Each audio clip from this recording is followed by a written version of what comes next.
The IED went off at 7:41 in the morning on the 15th of May, 2008, on a stretch of unimproved road 11 kilometers south of FOB Edinburgh, Helmand Province, Afghanistan, and it lifted the lead Humvee about 1.5 meters off the ground. The vehicle came down on its left side. The driver, Specialist Daniel Morrison, 22, of Manchester, Kentucky, was killed instantly. The two Afghan interpreters in the back, Mohammed Rahimi and Koshal Staniksai, were killed within 90 seconds. The vehicle commander, a sergeant whose name I am not going to give because his family asked me not to, lost consciousness and would lose his left leg below the knee at Landstuhl 3 days later. The passenger in the front right seat was Special Agent Aaliyah Carter, United States Army Criminal Investigation Division. She was conscious. She was upside down, hanging from her 4-point harness, with her right forearm broken in 2 places, with a piece of the dashboard embedded in her left thigh, with the body of Specialist Daniel Morrison pressed against her shoulder, and with approximately 40 seconds before the 7 men who had detonated the IED from a position on the ridge 200 meters east would reach the vehicle on foot. In those 40 seconds, she did 3 things. She unclipped her harness. She took a manila folder out of the cargo pocket of her left trouser leg, a folder that was, at that moment, 2.5 centimeters thick, sealed with 3 strips of evidence tape, signed and dated at 03:47 that same morning, and she pushed it through a gap in the buckled floor, plating into the dirt under the vehicle, where it would be found 17 hours later by a Marine combat engineer doing a recovery sweep, who would recognize what it was and put it in his own cargo pocket and carry it back to base. And then she took her sidearm out of its holster, ejected the magazine, ejected the chambered round, field stripped the weapon into 4 pieces, and scattered the pieces in 4 directions inside the cabin of the Humvee. She did this because she had decided in the 18 hours before she got in that vehicle that if she was taken alive, she was not going to be taken with a working weapon and the file in her cargo pocket. The file she had just pushed into the dirt was not going to be taken at all. They took her alive. They held her for 11 days. The file made it home. My name is Hatch. The file is the story. I'm going to tell it to you. Gunnery Sergeant Doyle puts his shoulder against the door, and the door gives without resistance, because the door has not had a lock on it in 9 years. And he steps into the room with his rifle low and his left hand open at his hip, and he sees her. She is sitting in the far corner, back against the wall, knees pulled up to her chest. Her right hand is flat on the dirt floor next to her right hip, and her left hand is resting on top of her left knee, and she is not moving, and she is not speaking, and she is looking directly at him. Doyle stops. He has been a Marine for 16 years. He has been in this country for 14 months on this rotation, and 11 months on the last one, and 7 months on the one before that.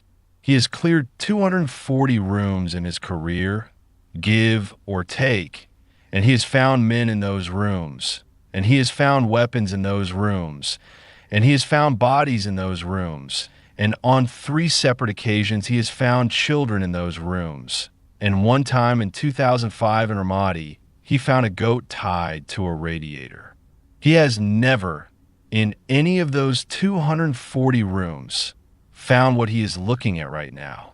What he is looking at right now is a United States Army Staff Sergeant. She is wearing what is left of an ACU uniform. 2008 pattern. The pixelated camouflage that the Army is in the middle of phasing out and that everyone in the field still wears because the replacement has not arrived yet. The uniform is filthy, not torn. Filthy. Those are 2 different things, and Doyle knows the difference. A torn uniform tells you somebody did something to the person wearing it. A filthy uniform tells you the person wearing it has not been somewhere with running water for a long time. On the right breast of the blouse, the name tape reads Carter. On the left breast of the blouse, the second tape reads CID. Doyle lowers his rifle. He does not sling it. He keeps his right hand on the grip. He puts his left knee on the dirt floor so that he is at her level. He keeps 4 feet of distance between them because 4 feet is the distance that says, I am here and I am not leaving and I'm also not going to touch you. He keys his radio with his left hand, offhand, without looking down. Saber 6, Saber 1. I have eyes on Carter. She is alive. She's responsive. I say again, Carter is alive. The radio answers. He does not hear the answer because he is looking at her face. She is looking back at him. She is not crying. She is not flinching. She is not shaking. Her lips are cracked, and there's a line of dry blood along the left side of her jaw that runs from her ear down to her collarbone and disappears under the collar of the blouse. Her hair is short and matted and pulled back the way army women pull it back when they have not had a mirror in a while, which is to say by feel. There's a bruise above her right eye that is 4 days old and yellow at the edges. There's another bruise on the left side of her neck that is older than that. Her hands are clean. Her hands are clean in a way the rest of her is not. And Doyle notices this. And he will think about it later in a bunk on the FOB at 300 in the morning, and he will not say what he thinks to anyone, ever including his wife. He says low, even the way you talk to a dog you do not know. Mom, Gunnery Sergeant Doyle, Force Recon, we have been looking for you for 11 days. You are safe. We're taking you home. She looks at him for about 3 seconds. She does not open her mouth. She lowers her eyes to her own knees. That is what she gives him. That is the entire reply. The entire reply is the lowering of the eyes. Behind Doyle, his number 2, a corporal named Bautista, 23 years old from Yuma, Arizona, on his first deployment, who is going to be the one who carries her out of this room in about 9 minutes because she will not stand up on her own and she will not let anyone but Bautista touch her, and nobody, including Bautista, will ever understand why. Bautista steps into the doorway and sees her and stops and says, under his breath, in Spanish, 3 words that I'm not going to translate, because they were not for any of us. Doyle does not turn around. Doyle says, still low, still even, Mom, I'm going to ask you one question. You do not have to answer. Are you injured in a way that we need to know about before we move you? She does not look up. She shakes her head. One time. Left, right? The smallest movement a head can make and still count as a movement. Doyle says, copy that. Thank you, ma'am. He keys the radio again. Saber 6, Saber 1. Request immediate medevac. This location, priority urgent surgical, patient is ambulatory negative, conscious affirmative, verbal negative. Be advised, patient is CID. Patient is Carter. I say again, patient is Carter. The radio answers. He does not move from his knee. He is going to stay on that knee 4 feet from her for the next 26 minutes until the bird comes in over the ridge and the corpseman jumps off the skid and runs to the door and stops in the doorway. Exactly the way Bautista stopped, and looks at her and looks at Doyle, and Doyle says one sentence to the corpseman before the corpseman comes any closer, and the sentence is, she does not want to be touched. Ask first. Ask every time. The corpseman nods. The corpseman asks. She lets him. That is day 11. That is the end of day 11. What I'm going to tell you now is what happened on days 1 through 10, and what happened on day 12, and what happened on days 13 through 21 in a hospital in Landstuhl, Germany, and what happened in a debriefing room at 09:14 on the morning of the 17th of June 2008, when a lieutenant colonel in a clean uniform with a clipboard and a sympathetic face leaned across a table and asked Staff Sergeant Aaliyah Carter, United States Army Criminal Investigation Division, the following question. Sergeant Carter, can you tell us what happened? And she answered him. She answered him with one sentence. The sentence is in the declassified record. I have read it. I'm going to give it to you, but not yet, because if I give it to you now, it will not weigh what it has to weigh. I am Hatch. My name is Earl Holloway. I served 30 years in the United States Marine Corps. I retired in 2009 as a master gunnery sergeant. I never met Aaliyah Carter. I have read her file, the parts of it that have been released, and I have spoken with 3 people who served with her, 2 of whom would only speak to me on the condition that I not record their voices, and 1 of whom would only speak to me on the condition that I not name him in this video, and I am honoring all 3 conditions. I'm going to tell you her story. I'm going to tell you the part of it that can be told. The 11 days between the burned Humvee on a dirt road 8 kilometers south of a forward outpost called Combat Outpost Castle, and the doorway of an abandoned house in a village 40 kilometers north of where she disappeared. Those 11 days are not in this video. They are not in this video because they are not in any document I have access to, and they're not in any document anyone has access to, including the lieutenant colonel with a clipboard, and they're not, as far as I can determine, in any sentence Aaliyah Carter has spoken aloud to any human being in the 16 years since she walked out of that village on the shoulder of a 23-year-old corporal from Yuma, Arizona. Those 11 days are hers. They're not mine to tell. What I can tell you is what happened before. Staff Sergeant Aaliyah Carter, United States Army, Criminal Investigation Division, out of Charleston, South Carolina. 31 years old on the morning of the 15th of May, 2008, when she walked into the operations tent at Forward Operating Base Edinburgh in Helmand Province, Afghanistan, with a manila folder under her left arm and a styrofoam cup of coffee in her right hand, and signed for a Humvee and a driver and 2 local national interpreters and a route packet to Combat Outpost Castle, and did not come back. I want to tell you who she was before she walked into that tent.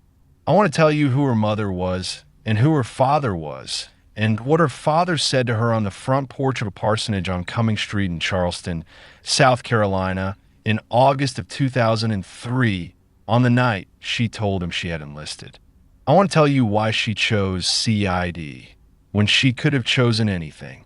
And I want to tell you about a sergeant first class whose name I'm going to give you exactly once near the end of this video, because by the end of this video, his name is going to be the only thing left of him that matters. And right now, on a morning in May of 2008, he is sitting in a bee hut at FOB Edinburgh drinking instant coffee, and he does not yet know that the woman with the manila folder has been watching him for 6 days. She has. She has been watching him for 6 days, and the folder under her arm is almost finished, and the 7th witness is at Combat Outpost Castle, and the Humvee is fueled, and the route is approved, and at 08:41 on the morning of the 15th of May, 2008, Staff Sergeant Aaliyah Carter is going to drive out the south gate of FOB Edinburgh.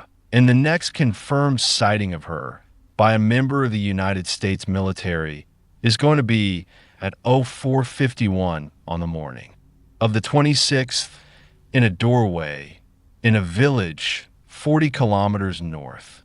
11 days. We're going to walk into them slowly. Stay with me. Aaliyah Marie Carter was born in Charleston, South Carolina, on the 2nd of November, 1976, at Roper Hospital at 3 minutes past 2 in the morning during a thunderstorm that took out the power on the labor and delivery floor for 41 seconds in the middle of the delivery. Her mother delivered her by the light of a single battery-powered emergency lamp held by a Navy corpsman who had finished her enlistment 6 months earlier and was working a civilian shift at Roper. because she had not yet figured out what else to do with herself. The corpsman's name was Diane Washington. Diane Washington is Aaliyah Carter's mother. She had served 4 years in the United States Navy from 1972 to 1976, the last 8 months of which she had spent aboard the hospital ship USS Sanctuary in the South China Sea on what the Navy at the time called Humanitarian Station and what everyone aboard the ship called what is left of the war. She had come home in February of 76, 6 months pregnant, to a small apartment on Spring Street in Charleston, to a man named Marcus Carter who was finishing his second year at the Lutheran Theological Seminary up in Columbia and who was driving down to Charleston every weekend in a 1971 Ford Galaxy with a transmission that was about to go. Marcus Carter did not finish at the Lutheran Seminary. He transferred in the fall of 76, 2 months before Aaliyah was born, to the Methodist Seminary on Cumming Street in Charleston, because the Methodist Seminary would let him take classes in the evening, and because Diane had told him, in the kitchen of the apartment on Spring Street, with one hand on her belly and the other hand on the counter, that she was not going to raise this child by herself, and that he was going to be in the same city when she did it, or he was not going to be in her life at all. He chose the same city. He finished the Methodist Seminary in 1979. He was ordained the same year. He served as the assistant pastor at Wesley United Methodist on Cumming Street for 11 years and as the senior pastor of the same church for the 23 years after that. And he is still, as of the production of this video, the senior pastor at Wesley United Methodist on Cumming Street in Charleston, South Carolina, 68 years old, 6'2", 190 pounds, gray at the temples. Glasses he does not need, but wears anyway because his father wore them, and he has not spoken to his daughter since the morning of August 14th, 2003. I'm going to tell you about that morning. But first I have to tell you about the kitchen. The kitchen in the parsonage on Cumming Street is small. Black and white tile floor. A window over the sink that looks out onto a brick courtyard with a magnolia tree in the middle of it. A round oak table that seats 4. 2 chairs. The other 2 chairs were given away in 2001 when Aaliyah's older brother, Marcus Jr., moved out for college, and Diane decided that the kitchen looked emptier with 4 chairs and 2 people sitting in them than it would with 2 chairs and 2 people sitting in them. She was right. She is usually right about furniture. The kitchen is where Diane told her daughter in the summer of 1994, when Aaliyah was 17 years old and a rising senior at Burke High School, and had just come home from a week at a Methodist youth retreat in the North Carolina mountains, that she, Diane, had served in the Navy. Aaliyah had not known. She had grown up looking at her mother and seeing a nurse. Diane had worked at Roper Hospital for 18 years by then. She wore scrubs to work. She came home and changed into jeans. She made dinner. She went to church on Sunday because her husband was the pastor and she did not believe in making him preach to an empty front pew. She sang in the choir. She did not own anything Navy. She did not have any photographs. She did not, as far as Aaliyah knew, have any friends from that time. The conversation in the kitchen lasted 40 minutes. Diane did not tell her daughter most of what had happened on the sanctuary. She told her 3 things, and only 3 things. And those 3 things were the 3 things that Diane had decided at some point in the 18 years between Long Beach and that afternoon that her daughter was eventually going to need to hear. The first thing she told her was that a sailor had refused to let her cut his shirt off because his mother had made it. The second thing she told her was that a Marine had held her hand for 40 minutes while he died and had not asked for morphine because he thought somebody else needed it more. The third thing she told her was about a young woman, an Army nurse who had come aboard the sanctuary in March of 75 during the evacuation of Saigon on a helicopter from the embassy roof, with a Vietnamese baby in her arms that was not hers, and that she had picked up off the floor of the embassy lobby because the mother was already dead and the baby was still alive, and who had carried the baby for 41 hours straight, including through the helicopter flight, including through triage on the flight deck of the sanctuary, including through her own decontamination shower because she would not let go and nobody would make her, and who had finally sat down in the corner of a passageway on the third deck at 200 hours on the second morning, still holding the baby, and had cried for the first time, and had said to Diane, who was the corpseman who finally sat down next to her, "I do not know who she is.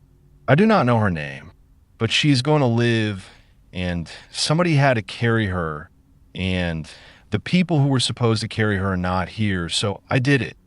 Diane told Aaliyah in the kitchen on Cumming Street in 1994 that she had thought about that nurse every day for 19 years, and that she had never learned her name, and that the baby who Diane and the nurse had named Sanctuary, because they had to write something on the tag, had been placed for adoption in Manila, and Diane did not know what had happened to her after that. She told Aaliyah that the lesson of the sanctuary, the lesson she had taken from those 8 months and from the rest of her life, was that the work was not about the people who were supposed to do it. The work was about whoever was actually there. Aaliyah was 17. She listened. She did not say anything for a long time. Then she said, "Mama, why are you telling me this now?" And Diane said, "Because you are about to be old enough to choose, and I want you to know there are more things to choose than your father is going to tell you about." Aaliyah did not say anything to her father about the conversation. Diane did not say anything to him either. Marcus Carter did not, as far as I have been able to determine, ever know that the conversation took place, and he does not know about it now. And if he ever sees this video, which I doubt he will because he does not watch YouTube, and the people in his congregation who do watch YouTube would not show this to him, he is going to learn it from a stranger 14 years after his wife's death. And that is a sentence I am not happy to say, but I'm going to say it because it is true. Diane Washington Carter died of pancreatic cancer in the fall of 2010. She lived to see her daughter become a CID special agent. She did not live to see what happened in Helmand. I'm going to come back to Diane. I'm going to come back to her because she is the second most important person in the first half of this story, and you have not heard the last of her. But I have to get to the porch. The porch is on Cumming Street. It is the front porch of the parsonage. It is wood, painted gray, with a railing of 2x4s that Marcus Carter painted himself every other spring because the heat in Charleston takes the paint off everything that is not under a roof. There is a swing on the left side of the porch. There are 2 rocking chairs on the right side. There is a doormat that says "Welcome" in faded brown letters. There's a magnolia branch from the courtyard tree that hangs over the right corner of the porch in such a way that anyone over 6 feet tall has to duck when they come up the steps. Marcus Carter is 6'2". He has ducked under that branch 4 times a day for 37 years. He has never trimmed it. I do not know why. I'm not going to speculate. It is the morning of August 14th, 2003. Aaliyah Carter is 26 years old. She has graduated from the University of South Carolina with a degree in criminology in 2001. She has spent the 2 years since graduation working as a juvenile probation officer for Charleston County. She is good at the job. She is, by the assessment of her supervisor, a woman named Patricia Lott, who is going to come back into this story exactly one time. Near the end, the best juvenile probation officer the county has had in 15 years. She has been offered a promotion to senior caseworker that would put her on track for a deputy director position within 5 years. She has turned down the promotion. She has turned down the promotion because 2 weeks ago, she went to the Army recruiter on Rivers Avenue and she signed the paperwork, and she shipped a copy of the contract to her mother at her mother's office at Roper Hospital. And her mother had called her that evening and had said only one sentence, which was, "I will tell your father." "You do not have to." Aaliyah had said, "No, Mama, I have to." So now is the morning of August 14th, 2003, and Marcus Carter is sitting on the porch swing with his coffee, and Aaliyah comes out the front door of the parsonage in jeans and a white t-shirt, and she does not bring coffee because she does not drink coffee at this point in her life. She will start in basic training 6 weeks from now, and she will never stop. And she sits down in the rocking chair on the right side of the porch, the one closest to her father, and she does not rock it, and she says, "Daddy." He says, "Baby." She says, "I enlisted." He does not say anything for about 11 seconds. Then he says, "In what?" She says, "Army. I leave for Fort Jackson on the 29th. He does not say anything for another long stretch. I have been told by Diane, who told this story to Aaliyah's older brother Marcus Jr. in 2007, and whom Marcus Jr. repeated it to me in 2022 over a phone call from his current home in Atlanta, where he is a high school principal. Diane was inside the kitchen during this conversation with a window cracked because she had told her daughter that she would not be on the porch, but she would be within hearing range. And Aaliyah had asked her to do that. And Diane had agreed. So I have this conversation secondhand through Diane, through Marcus Jr. I'm telling you that up front. I was not there. Nobody who was there is going to give me a recording. There is no recording. But Diane wrote some of it down in a notebook she kept in the drawer of her bedside table. And Marcus Jr. has the notebook now, and he read me 3 pages of it over the phone in March of 2022, and what follows is from those 3 pages. Marcus Carter said, "You did this without talking to me." Aaliyah said, "Yes, sir." He said, "Why?" She said, "Because if I talked to you, you would have asked me not to. And I do not want to be the kind of daughter who lies to her father about whether she changed her mind." He said, "Aaliyah, this is not what we raised you for." She said, "What did you raise me for, Daddy?" He did not have an answer to that question. He sat on the swing for another minute, holding his coffee, looking at the magnolia branch over the right corner of the porch. And then he said something that Diane wrote down word for word in the notebook, and that Marcus Jr. read me twice because he wanted to make sure he had it right. Marcus Carter said, "I raised you to serve God, not the empire." Aaliyah said, "Daddy, I do not know the difference yet. I'm going to go find out." He stood up. He went inside. He did not slam the door because he was not a man who slammed doors. He closed it the way he closed every door in his life, which was carefully with the latch fully engaged, because in his theology, a slammed door was a kind of profanity, and he did not curse, even with hinges. He did not come out of the house again that day. Aaliyah sat on the porch for another 20 minutes. Diane came out and sat in the swing where Marcus had been. She did not say anything. She put her hand on her daughter's knee. They sat for another 10 minutes. Then Diane said, "Baby, he's going to come around." And Aaliyah said, "No, Mama, he is not. And that is all right." Diane said, "How do you know?" Aaliyah said, "Because I'm not coming around either." That was the last conversation between Aaliyah Carter and her father. They did not speak at her basic training graduation. He did not attend. He told the congregation at Wesley United Methodist 2 weeks after she shipped in a sermon that I have not heard, and that is not in the church's online archive, because the church does not post sermons from before 2009, that he was praying for his daughter to find her way back to the work that mattered. Marcus Jr. was in the congregation that morning. Marcus Jr. walked out of the sanctuary during the sermon and drove to a Waffle House on Savannah Highway and sat in a booth for 2 hours and did not order anything, and finally a waitress named Roberta brought him coffee and a plate of hash browns on the house, and did not ask any questions. Because Roberta had been a waitress at that Waffle House for 19 years, and she had seen every kind of man sit in every kind of booth and not order anything. And she knew which ones needed coffee, and which ones needed to be left alone. And Marcus Jr. that morning needed coffee. Diane went to the basic training graduation. She drove down to Fort Jackson by herself.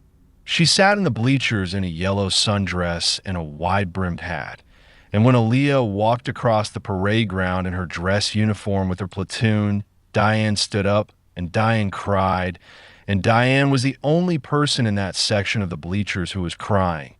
And the woman sitting next to her, another mother, a white woman from Ohio whose son was 3 platoons over, handed her a tissue and did not say anything because she did not need to. After the ceremony, Diane and Aaliyah went to a Cracker Barrel on the way back to Charleston, and they ate biscuits and gravy, and Aaliyah said, "Mama." He did not come. Diane said, "I know, baby." Aaliyah said, "Is he going to come around?" Diane said, "I don't know." Aaliyah said, "Mama, do not lie to me about him. I would rather know." Diane put her fork down. She looked at her daughter across the table at the Cracker Barrel on the I-26 service road outside Columbia, South Carolina, in November of 2003, and she said, "No, baby, he is not going to come around. He is who he is. I have been married to him for 27 years. He loves you. He is also not going to come around. Both things are true." Aaliyah said, "Okay." Diane said, "I am not him." Aaliyah said, "I know, Mama." Diane said, "I'm going to be at every graduation. I'm going to be at every promotion. I'm going to be on the other end of the phone every time you call. I'm going to be there. Do not confuse him with me." Aaliyah said, "Yes, ma'am. That is the family Aaliyah Carter came from. A mother who served and who told her the 3 stories from the hospital ship and who carried her down to Fort Jackson alone in a yellow sundress, and who was on the other end of every phone call for 7 years until the cancer in 2010. A father who closed the door carefully. An older brother who walked out a sermon and sat in a Waffle House. That is the porch she left from in August of 2003. I am telling you about the porch because in November of 2005, in a CID training course at Fort Leonard Wood, Missouri, an instructor, a retired CD special agent named Donald Reeves, who had served 22 years in the Army and another 14 as a civilian instructor, and who is 61 years old now, and who I have spoken with twice.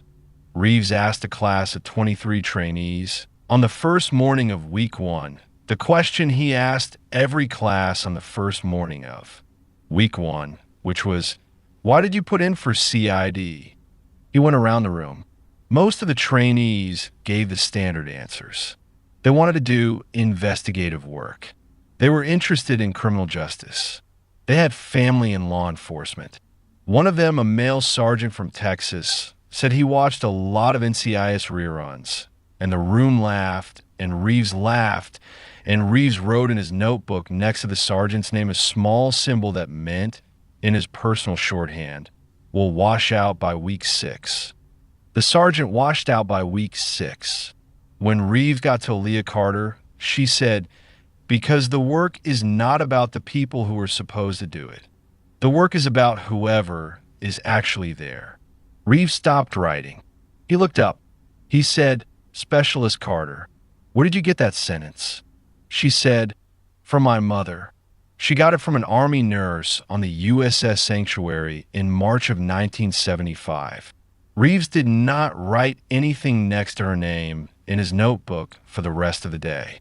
He told me, in March of 2022, on a phone call from his retirement home in Branson, Missouri, that he had taught CID trainees for 14 years and had heard somewhere between 800 and 1,000 answers to that question, and that Aaliyah Carter's answer was the only one he ever remembered word for word, and that he had known in the moment she said it. That she was either going to be the best agent he ever trained, or she was going to break in a way that nobody was going to be able to put back together. He said, "It turned out to be both. I did not expect that. I should have. I am going to come back to Reeves. Right now I have to take you to Helmand."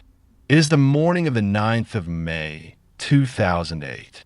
6 days before Aaliyah, Carter signs for the Humvee and the driver and the 2 local interpreters and drives out the south gate of FOB Edinburgh. 6 days before, she's in a bee hut on the east side of the FOB.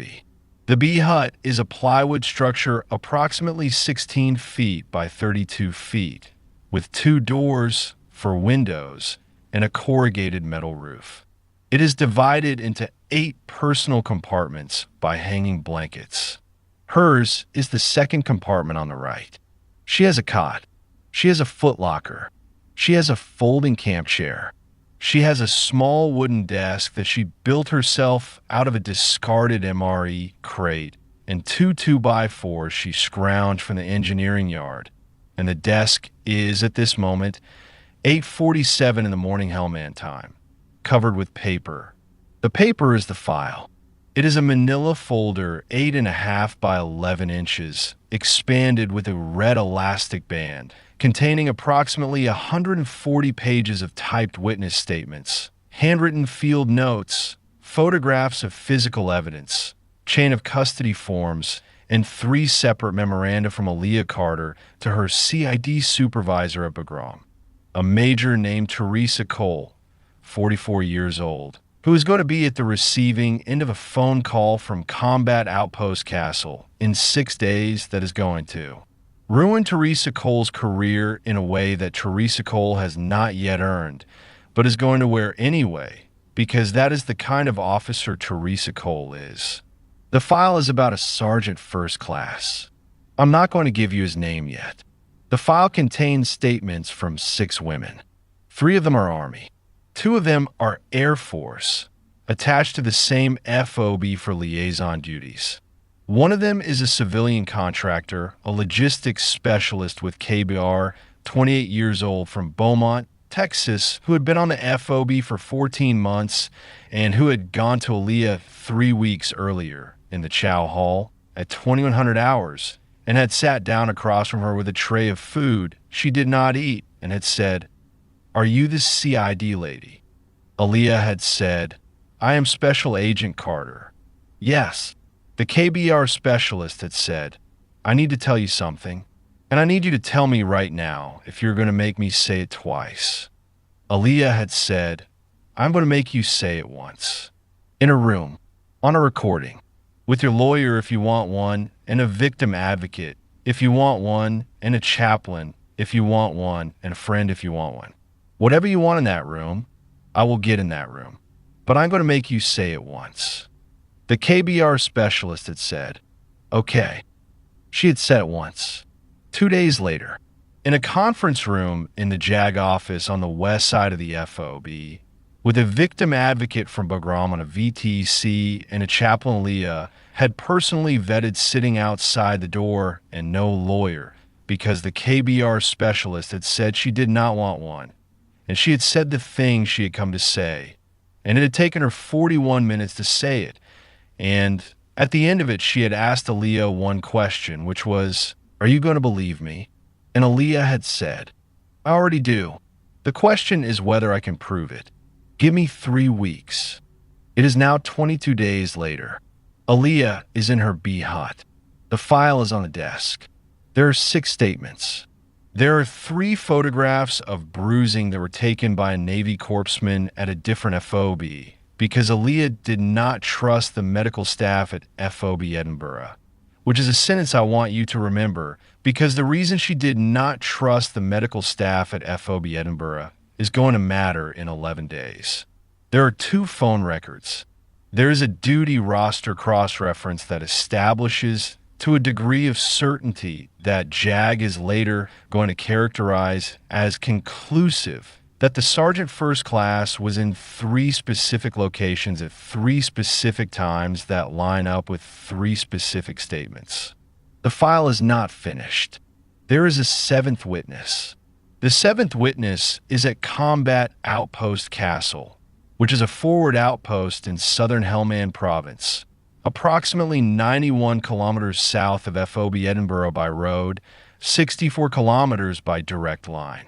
The seventh witness is a specialist named, and I'm going to call her by a pseudonym for this video, because she is still alive, she is still serving, and she has asked through an intermediary that her real name not be used. I'm going to call her Specialist Reyes. Specialist Reyes is 22 years old. She has been at Combat Outpost Castle for 9 months. She has not, as of the morning of the 9th of May, made a formal statement to anyone about anything. She has been mentioned in 2 of the 6 other statements as someone the Sergeant First Class was around during a particular window in February. She has not confirmed it. She has not denied it. She has not been interviewed. Aaliyah Carter is going to interview her. She's going to drive 91 kilometers south with a Humvee and a driver and 2 local interpreters and a route packet on the morning of the 15th of May, 2008, and she's going to interview Specialist Reyes at Combat Outpost Castle. And the interview is scheduled for 1,400 hours, and the round trip is plotted to bring her back to FOB Edinburgh by 2,100 the same day. And the file is going to be complete by 2,300 the same day, and the warrant is going to be requested through Major Cola Bagram by 0600 the next morning, and the Sergeant First Class, who is at this moment 8:47 in the morning on the 9th of May, sitting in the chow hall on the other side of the FOB, drinking instant coffee and eating reconstituted eggs 340 meters from the B hut, where his file is on a desk. The Sergeant First Class is going to be in CID custody by noon on the 16th. That is the plan. The plan does not survive contact, but the file does. The file survives. I want you to understand how. The file survives because on the night of the 14th of May, 2008, the night before she signs for the Humvee, Aaliyah Carter does something that is not in her standing operating procedures. It is not in the CID field manual. It is, in fact, a mild procedural violation that, under different circumstances, would have earned her a letter of counseling from Major Cola Bagram. She makes a copy. 2 copies, actually. She sits at the wooden desk she built out of an MRE crate in her compartment of the B hut on the east side of FOB Edinburgh from 20 to 100 hours on the 14th of May until 0340 on the 15th. 5 hours and 40 minutes. And she photocopies every page of the file on a small portable copier she has signed out from the JAG office on the pretext of duplicating witness consent forms. She does not duplicate witness consent forms. She duplicates everything. 140 pages. Twice. She makes a master copy. She makes a backup. She puts the master copy back in the original manila folder with a red elastic band. And she puts the folder in the bottom drawer of the small wall locker in her compartment. And she padlocks the locker. And she puts the key on the chain around her neck where she keeps her dog tags. She puts the backup copy in a second folder. A second manila folder, identical to the first, 8.5 by 11, expanded with a red elastic band. She seals it with 3 strips of evidence tape across the open edge. The red tape, the kind that tears if you try to lift it. She signs the tape. She dates the tape. She writes, in her own handwriting, across the front of the folder, 3 lines. SID case file, active SA Carter, investigating if found. Deliver unopened to Maj Cole, Sid Bagram. She does not put this folder in her wall locker. She does not put it in her foot locker. She does not put it in the safe in the JAG office, which is where it is supposed to go. She walks across the FOB at 0347 in the morning in PT shorts and a brown t-shirt and shower shoes, with a sealed folder under her left arm, and she goes to a bee hut on the west side of the FOB, a different bee hut 300 meters from hers, and she knocks on the door. The door is opened by a woman. The woman is 43 years old. She's an Air Force Senior Master Sergeant. Her name, for the purposes of this video, is going to be Senior Master Sergeant Holloway. No relation to me, a coincidence of surnames that I am noting because viewers are going to ask. I have never met her. I have spoken to her once on the phone in February of 2023 for 41 minutes, and she has given me permission to tell this part of the story on the condition that I not give her real name and that I not describe her appearance and that I not name the unit she was attached to at FOB Edinburgh. I am honoring all three conditions. Senior Master Sergeant Holloway is one of the 6 women whose statements are in the file. She is one of the 3 Air Force witnesses. Her statement runs 11 pages. It is, in Aaliyah Carter's assessment, the strongest of the 6, not because of what is in it, but because of who Senior Master Sergeant Holloway is. 22 years of service, 2 previous deployments, a reputation across her career field that the Sergeant First Class had counted on her not being able to risk, and that she had decided 6 weeks earlier she was going to risk anyway. Aaliyah Carter knocks on the door at 03:47. Senior Master Sergeant Holloway opens it in a robe. She does not say anything. She looks at Carter. She looks at the folder under Carter's arm. She looks back at Carter. Carter says, "I am driving to Castle in the morning. I will be back tomorrow night. If I am not back by 2300 tomorrow, I need you to take this to JAG and ask for Captain Riley. Not the front desk. Riley personally. Do you understand?" Senior Master Sergeant Holloway says, "Yes." Carter says, "If Riley is not available, you take it to the chaplain, not the duty chaplain. Father Donahue specifically. Do you understand?" Senior Master Sergeant Holloway says, "Yes." Carter says, "If Donahue is not available, you take it on the next bird to Bagram and you put it in Major Cole's hand personally. Do you understand?" Senior Master Sergeant Holloway says, "Yes." Carter says, "You do not open it." Senior Master Sergeant Holloway says, "I would not." Carter says, "I know you would not. I am saying it for the recording I am not making." Senior Master Sergeant Holloway nods. She takes the folder. She does not say thank you, because thank you is not the right word for what is being handed across the threshold of a bee hut at 03:47 in the morning on the 15th of May, 2008. She says one sentence, which is the only sentence I have from her that I'm going to put in this video word for word, because she said it to me and she gave me permission to say it back to you. She said, "Come back, Aaliyah." Carter said, "That is the plan."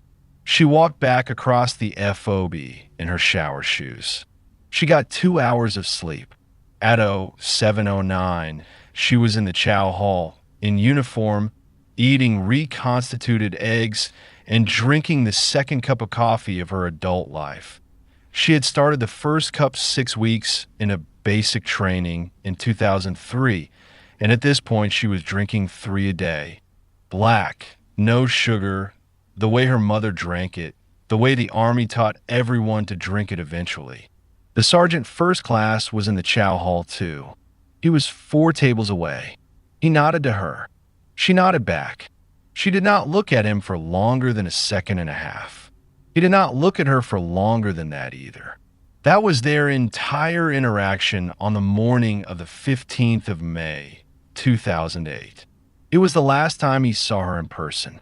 The next time he saw her 11 months later was in a courtroom at Bagram Airfield during the Article 32 hearing, when she walked in wearing Class B uniform and sat at the prosecution table and did not look at him, not once, for the entire 3 days of the hearing.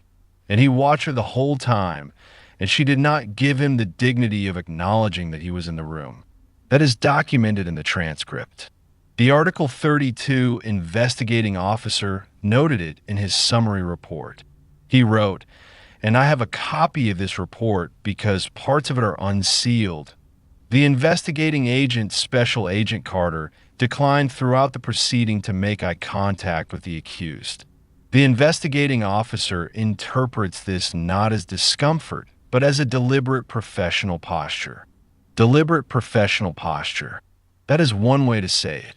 The other way to say it is that she had already given him everything she was ever going to give him, and she had given it to him in the form of a 140-page file, and she was not going to give him her eyes on top of it. But we are getting ahead of the story.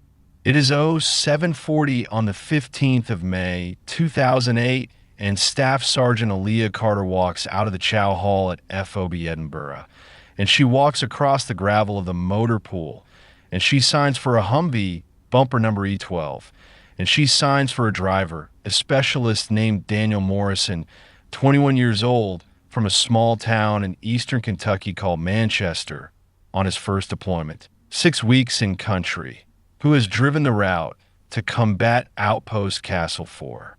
Times already, and who is, according to the assessment of his platoon sergeant, one of the best wheelmen in the company, calm under fire, does not freeze. She signs for 2 local national interpreters, both vetted by S2, both wearing the orange reflective belts that mark them as approved auxiliary personnel. She signs for a route packet. She signs for 2 cases of bottled water, 3 days of MREs, a first aid kit, a medical jump bag, an extra basic load of 5.56 ammunition for her M4 and for Morrison's M4, and a satellite phone with a fresh battery. She does not sign for the file. The file is still in the wall locker, padlocked, in the second compartment on the right of the B hut on the east side of the FOB. The copy of the file is in Senior Master Sergeant Holloway's B hut, sealed in a manila folder with 3 strips of evidence tape across the open edge. The Sergeant First Class does not know either folder exists. He thinks the only documentation of his case is what Aaliyah Carter is carrying with her, and she is not carrying any of it. She is carrying her sidearm, her rifle, her body armor, her helmet, her notebook with the cover question for Specialist Reyes written on the first page in pencil, and a pen. That is everything she takes out the south gate of FOB Edinburgh at 0841 on the morning of the 15th of May, 2008. The Humvee turns south on Route Cowboys. The convoy, Carter's Humvee, plus a second Humvee carrying a 4-man security element from Charlie Company, 2-6 Infantry, attached to her movement at the insistence of the FOB commander, disappears around the first bend in the road at 0843. The next sighting of Aaliyah Carter by anyone in the United States military is at 0451 on the morning of the 26th, in a doorway, in a village, 40 kilometers north of where she was supposed to be going. I am going to tell you what happened on Route Cowboys between 0843 and approximately 10:15. The window in which her convoy was ambushed and her Humvee was burned and her driver was killed and her 2 interpreters were killed and she was taken. And I'm going to tell you what the Marine recon team that found her on the morning of the 26th was able to determine from the scene and from the village and from what the village would not tell them. I'm not going to tell you what happened in between.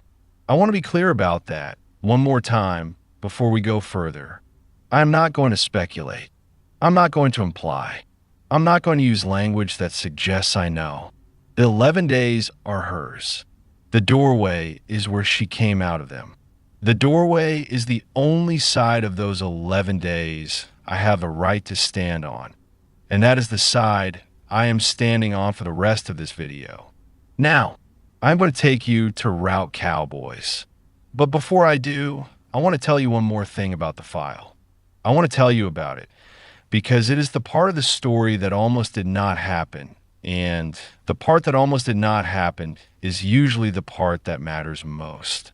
When Senior Master Sergeant Holloway received the sealed folder at 03:47 on the morning of the 15th, she did exactly what Aaliyah Carter had asked her to do. She put it in her own wall locker. She padlocked the locker. She kept the key on her person for the next 36 hours. At 2300 on the 16th of May, the deadline Carter had given her, she opened the locker, took out the folder, put on her uniform blouse, and walked across the FOB in the dark to the JAG office. Captain Riley was not a JAG. Captain Riley had been called to Bagram 3 days earlier for a different matter and was not expected back for 48 hours. Senior Master Sergeant Holloway went to the chapel. Father Donahue was not in the chapel. Father Donahue was 3 FOBs away, conducting a memorial service for a Marine corporal who had been killed by an IED on the 14th. Senior Master Sergeant Holloway went back to her bee hut. She sat on the edge of her cot for 41 minutes with the folder on her lap, and she thought about whether the next bird to Bagram was the right move or whether she should wait for Riley to come back.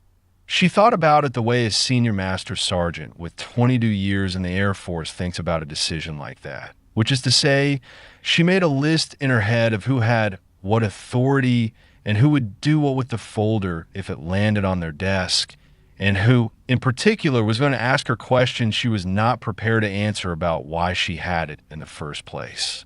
At 00:44 on the morning of the 17th, she made her decision. She walked across the FOB to the TOC. She did not give the folder to the duty NCO. She asked for the senior officer on duty. The senior officer on duty was a lieutenant colonel from the brigade S3 shop named Lieutenant Colonel Markham, 46 years old, an infantry officer with a reputation for being humorless and fair in roughly equal measure, who I have not been able to interview because he died of a heart attack in 2017, but whose actions that night are documented in the operations log of the FOB Edinburgh TOC, which was declassified in 2020. Senior Master Sergeant Holloway handed Lieutenant Colonel Markham the sealed folder, and she said, "Sir, Special Agent Carter is overdue. She instructed me to hand this to JAG. JAG is not available. She instructed me to hand it to the chaplain. The chaplain is not available. She instructed me to hand it to Major Cole at Bagram. I cannot reach Bagram tonight. I am handing it to you. She instructed me not to open it. I have not opened it. I am asking you not to open it either. I am asking you to put it in your personal safe until Major Cole can be reached in the morning." Lieutenant Colonel Markham looked at the folder. He looked at the tape. He looked at the signature on the tape. He looked at Senior Master Sergeant Holloway. He said, "Senior, how long has Special Agent Carter been overdue?" She said, "Sir, 28 hours. He said, "Has the search been initiated?" She said, "Sir, yes, as of 1900 yesterday." He said, "Why are you bringing me this folder instead of putting it on the next bird to Bagram in the morning?" She said, "Sir, because if she's not coming back, somebody at this FOB needs to know that this folder exists and that it is sealed and that it is going to Major Cole and not to anyone at this FOB, including the JAG office and including you, sir, with respect. I'm telling you it exists. I'm not telling you what is in it, and I am asking you to keep it safe until tomorrow morning." Lieutenant Colonel Markham looked at her for what the operations log notes as approximately 15 seconds. Then he said, "Senior, you're doing your job. Go get some sleep. The folder will be in my personal safe in 10 minutes. I will hand it to Major Cole personally at 0700 tomorrow when she arrives on the morning rotator. You have my word." He kept his word. At 07:04 on the morning of the 17th of May, 2008, Major Teresa Cole, CID, Bugram, stepped off a UH-60 at FOB Edinburgh, was met on the LZ by Lieutenant Colonel Markham personally, and was handed the seal folder before her boots had been on the gravel for 90 seconds. She opened it in the TOC at 07:19. She read it by herself in a back office with the door closed for the next 2 hours and 11 minutes. She came out of the office at 09:30. She walked to the JAG hut. She did not knock. She walked into the office of Captain Riley's deputy, a captain named Vasquez, and she put the folder on his desk, and she said, "Captain, I need a warrant for the arrest of Sergeant First Class." And here, finally, is where I will give you his name. Not yet. Not in this part. The name is for the end. The name is for the part of the story where it has weight. Right now, on the morning of the 17th of May, 2008, while Aaliyah Carter is somewhere we cannot follow her, the name is just a name on a warrant request that Captain Vasquez is going to type up in the next 40 minutes, and that Lieutenant Colonel Markham is going to sign at 10:42, and that 2 MPs are going to execute at 11:06 at the door of a B hut on the north side of FOB Edinburgh, where the Sergeant First Class is going to be in PT shorts and a brown tee, shirt, drinking coffee, reading a paperback novel about a fishing boat captain, and is going to look up at the MPs in the doorway and is going to say only one sentence to them, which is, "What took you so long?" He said that. It is in the arrest report. The arresting MP, a specialist named Brown, included it in his statement. The Article 32 investigating officer noted it in his summary. The trial counsel referenced it in opening argument at the court-martial. It is on the record. What took you so long? That is the only thing he ever said about the case on the record before he was advised of his rights and elected to remain silent, and remained silent for the next 11 months until the day of his sentencing, when he stood up to make a statement before sentence was imposed and said 3 sentences which I am not going to put in this video, because they do not deserve to be in it. Make of that what you will. Now, Route Cowboys. It is 08:43 on the morning of the 15th of May, 2008, and a Humvee designated E12 has just disappeared around the first bend in the road south of FOB Edinburgh.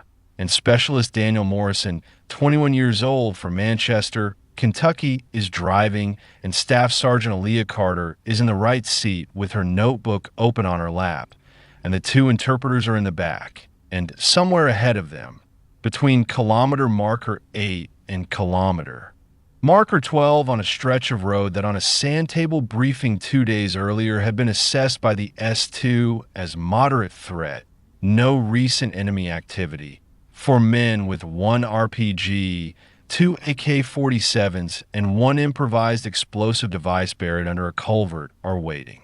They have been waiting since 0400 that morning.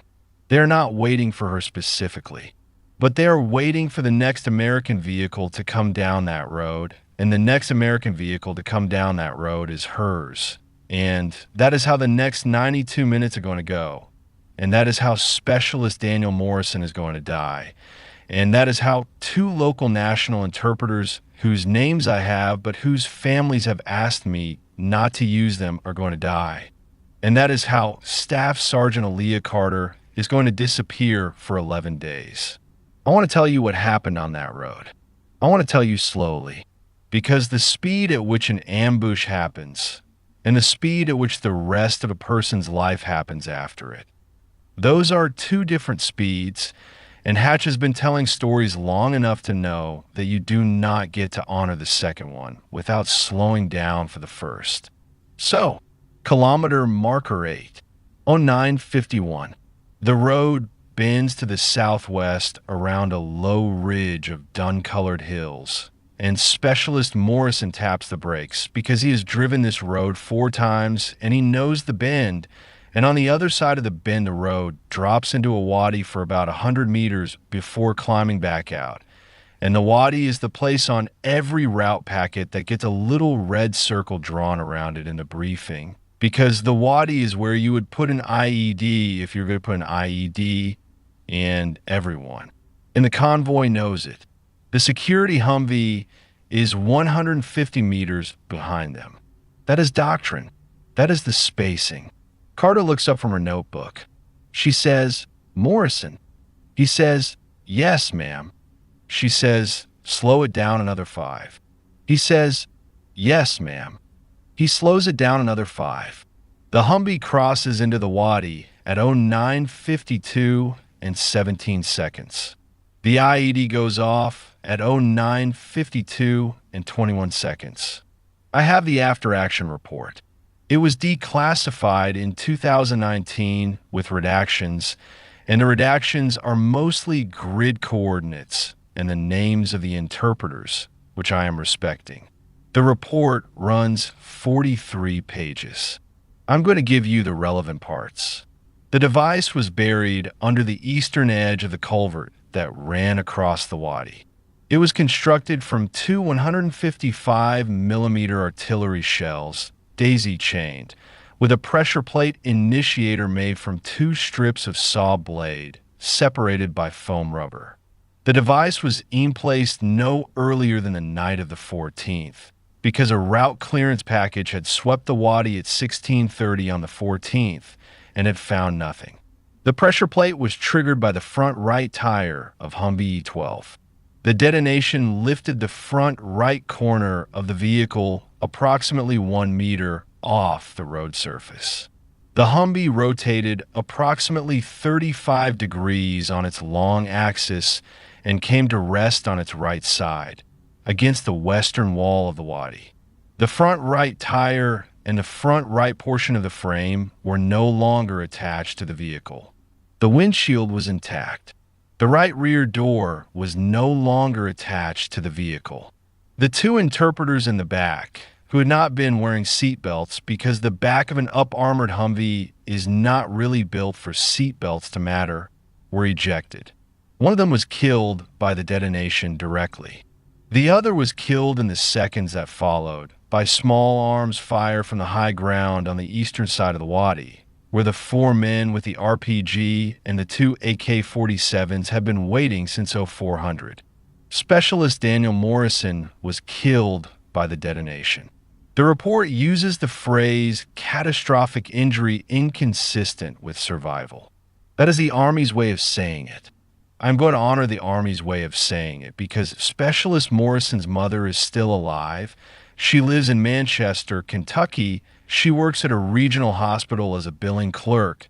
Her name is Linda Morrison, and the Army told her in May of 2008 that her son died instantly, and I have no information that contradicts that, and I'm not going to suggest otherwise in this video for the sake of narrative texture. He died instantly.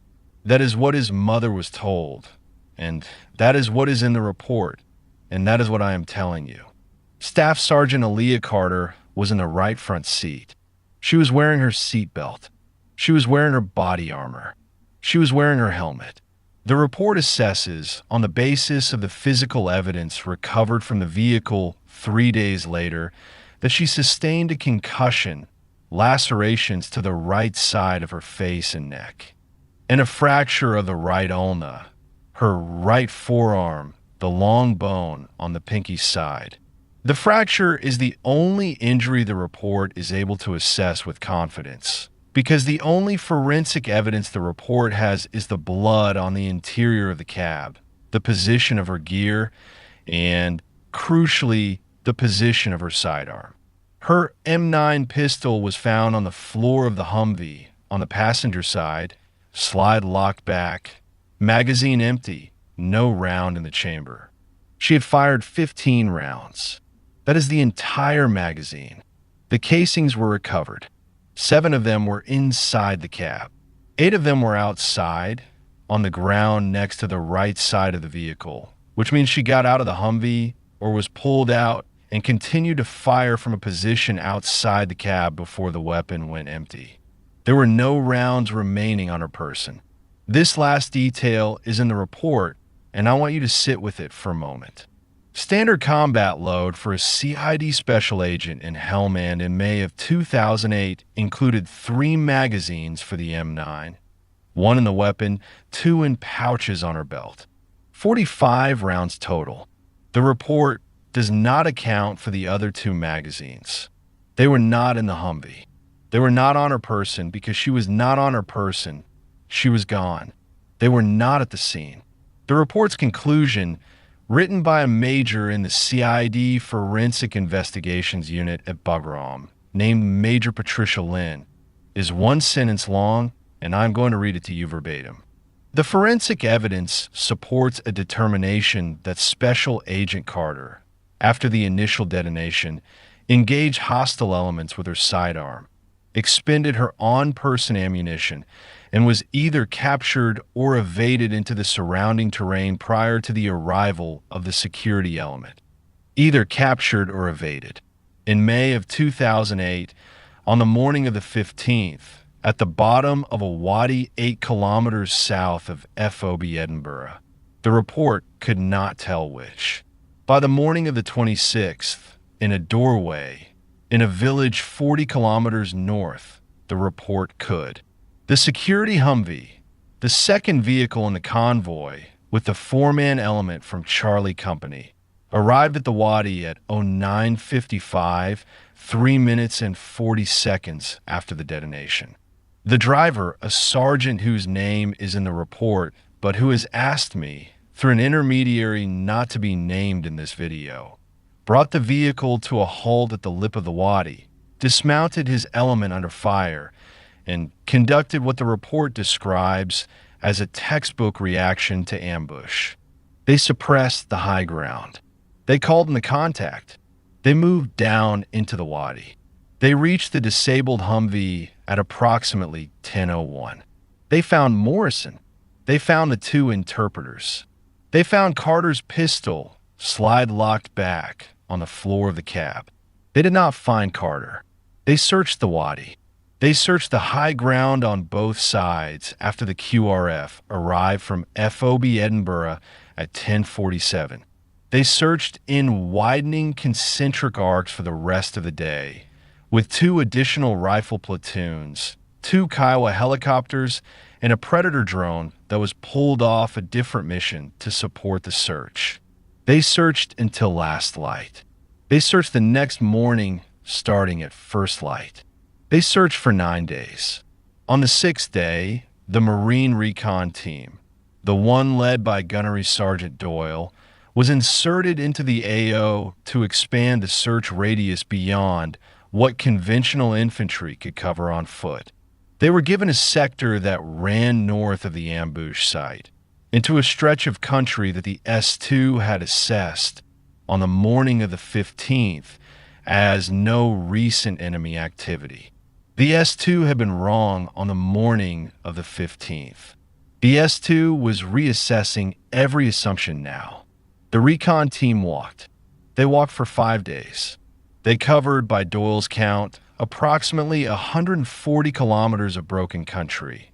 In the heat, at night, sleeping in shifts of 2 hours, eating cold rations, calling in nothing because there was nothing to call in. On the morning of the 26th of May, at 04:47, they walked into a village that the S2 had marked on their map as abandoned.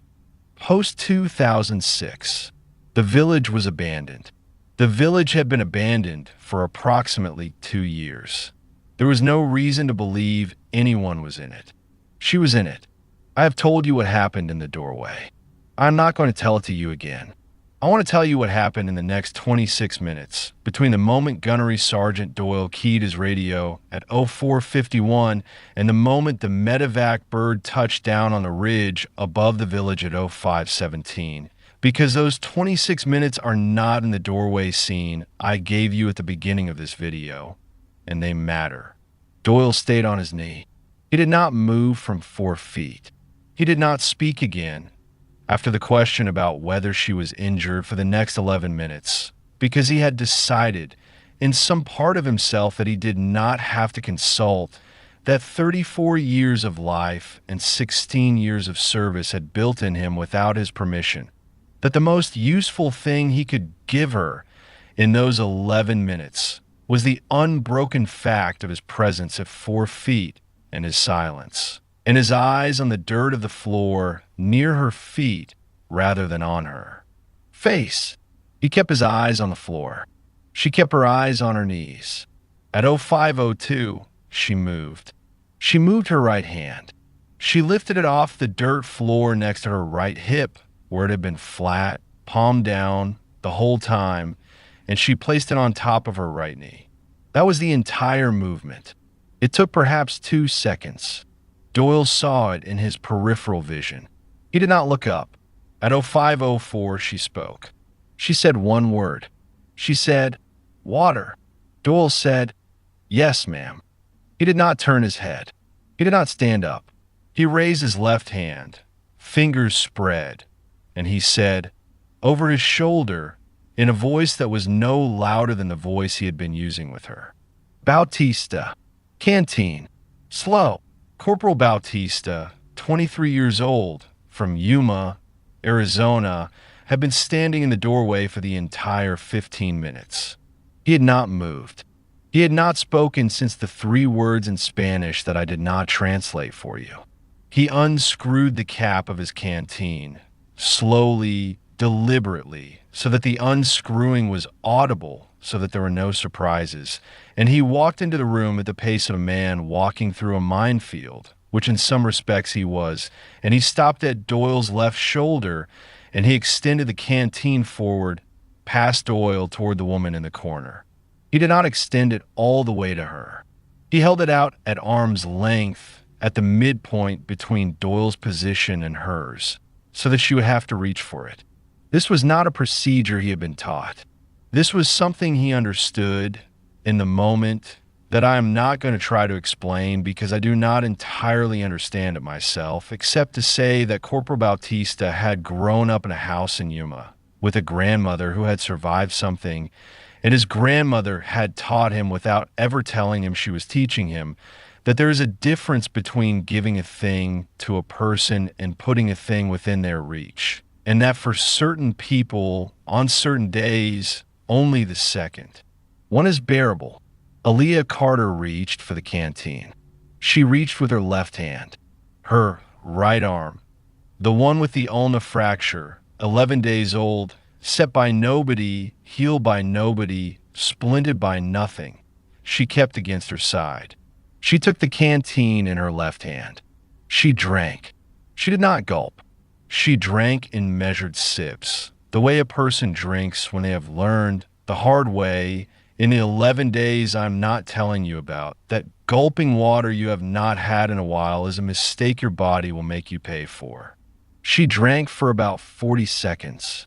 She handed the canteen back, not to Bautista, to the space between Doyle and Bautista. Bautista took it. She said, "Thank you." Bautista said, "Yes, ma'am." He stepped back to the doorway. At 05:09, she spoke again. She said, "Doyle." He said, "Yes, ma'am." She said, "You said force recon." He said, "Yes, ma'am." She said, "Who sent you?" Doyle thought about this question for about 3 seconds. It was, he later told the corpsman, the first question she had asked, and he was aware that the answer mattered, and he was aware that he did not entirely know which of several possible answers she needed. He said, "Ma'am, Major Cole, Sita Debugram, has been running the search since day 2. Lieutenant Colonel Markham at Edinburgh has been running ground operations. My team was tasked by the MEFG-3 at Leatherneck. The answer to your question is everybody. Everybody sent us. We have been looking for you for 11 days." She did not say anything for about 20 seconds. Then she said, "Cole has the folder." Doyle did not know what folder she was talking about. He said, "Ma'am, I do not know about a folder, but I will pass that to Major Cole when we get you to her. Anything you want her to know, I will make sure she knows." She said, "Tell her the folder is the case.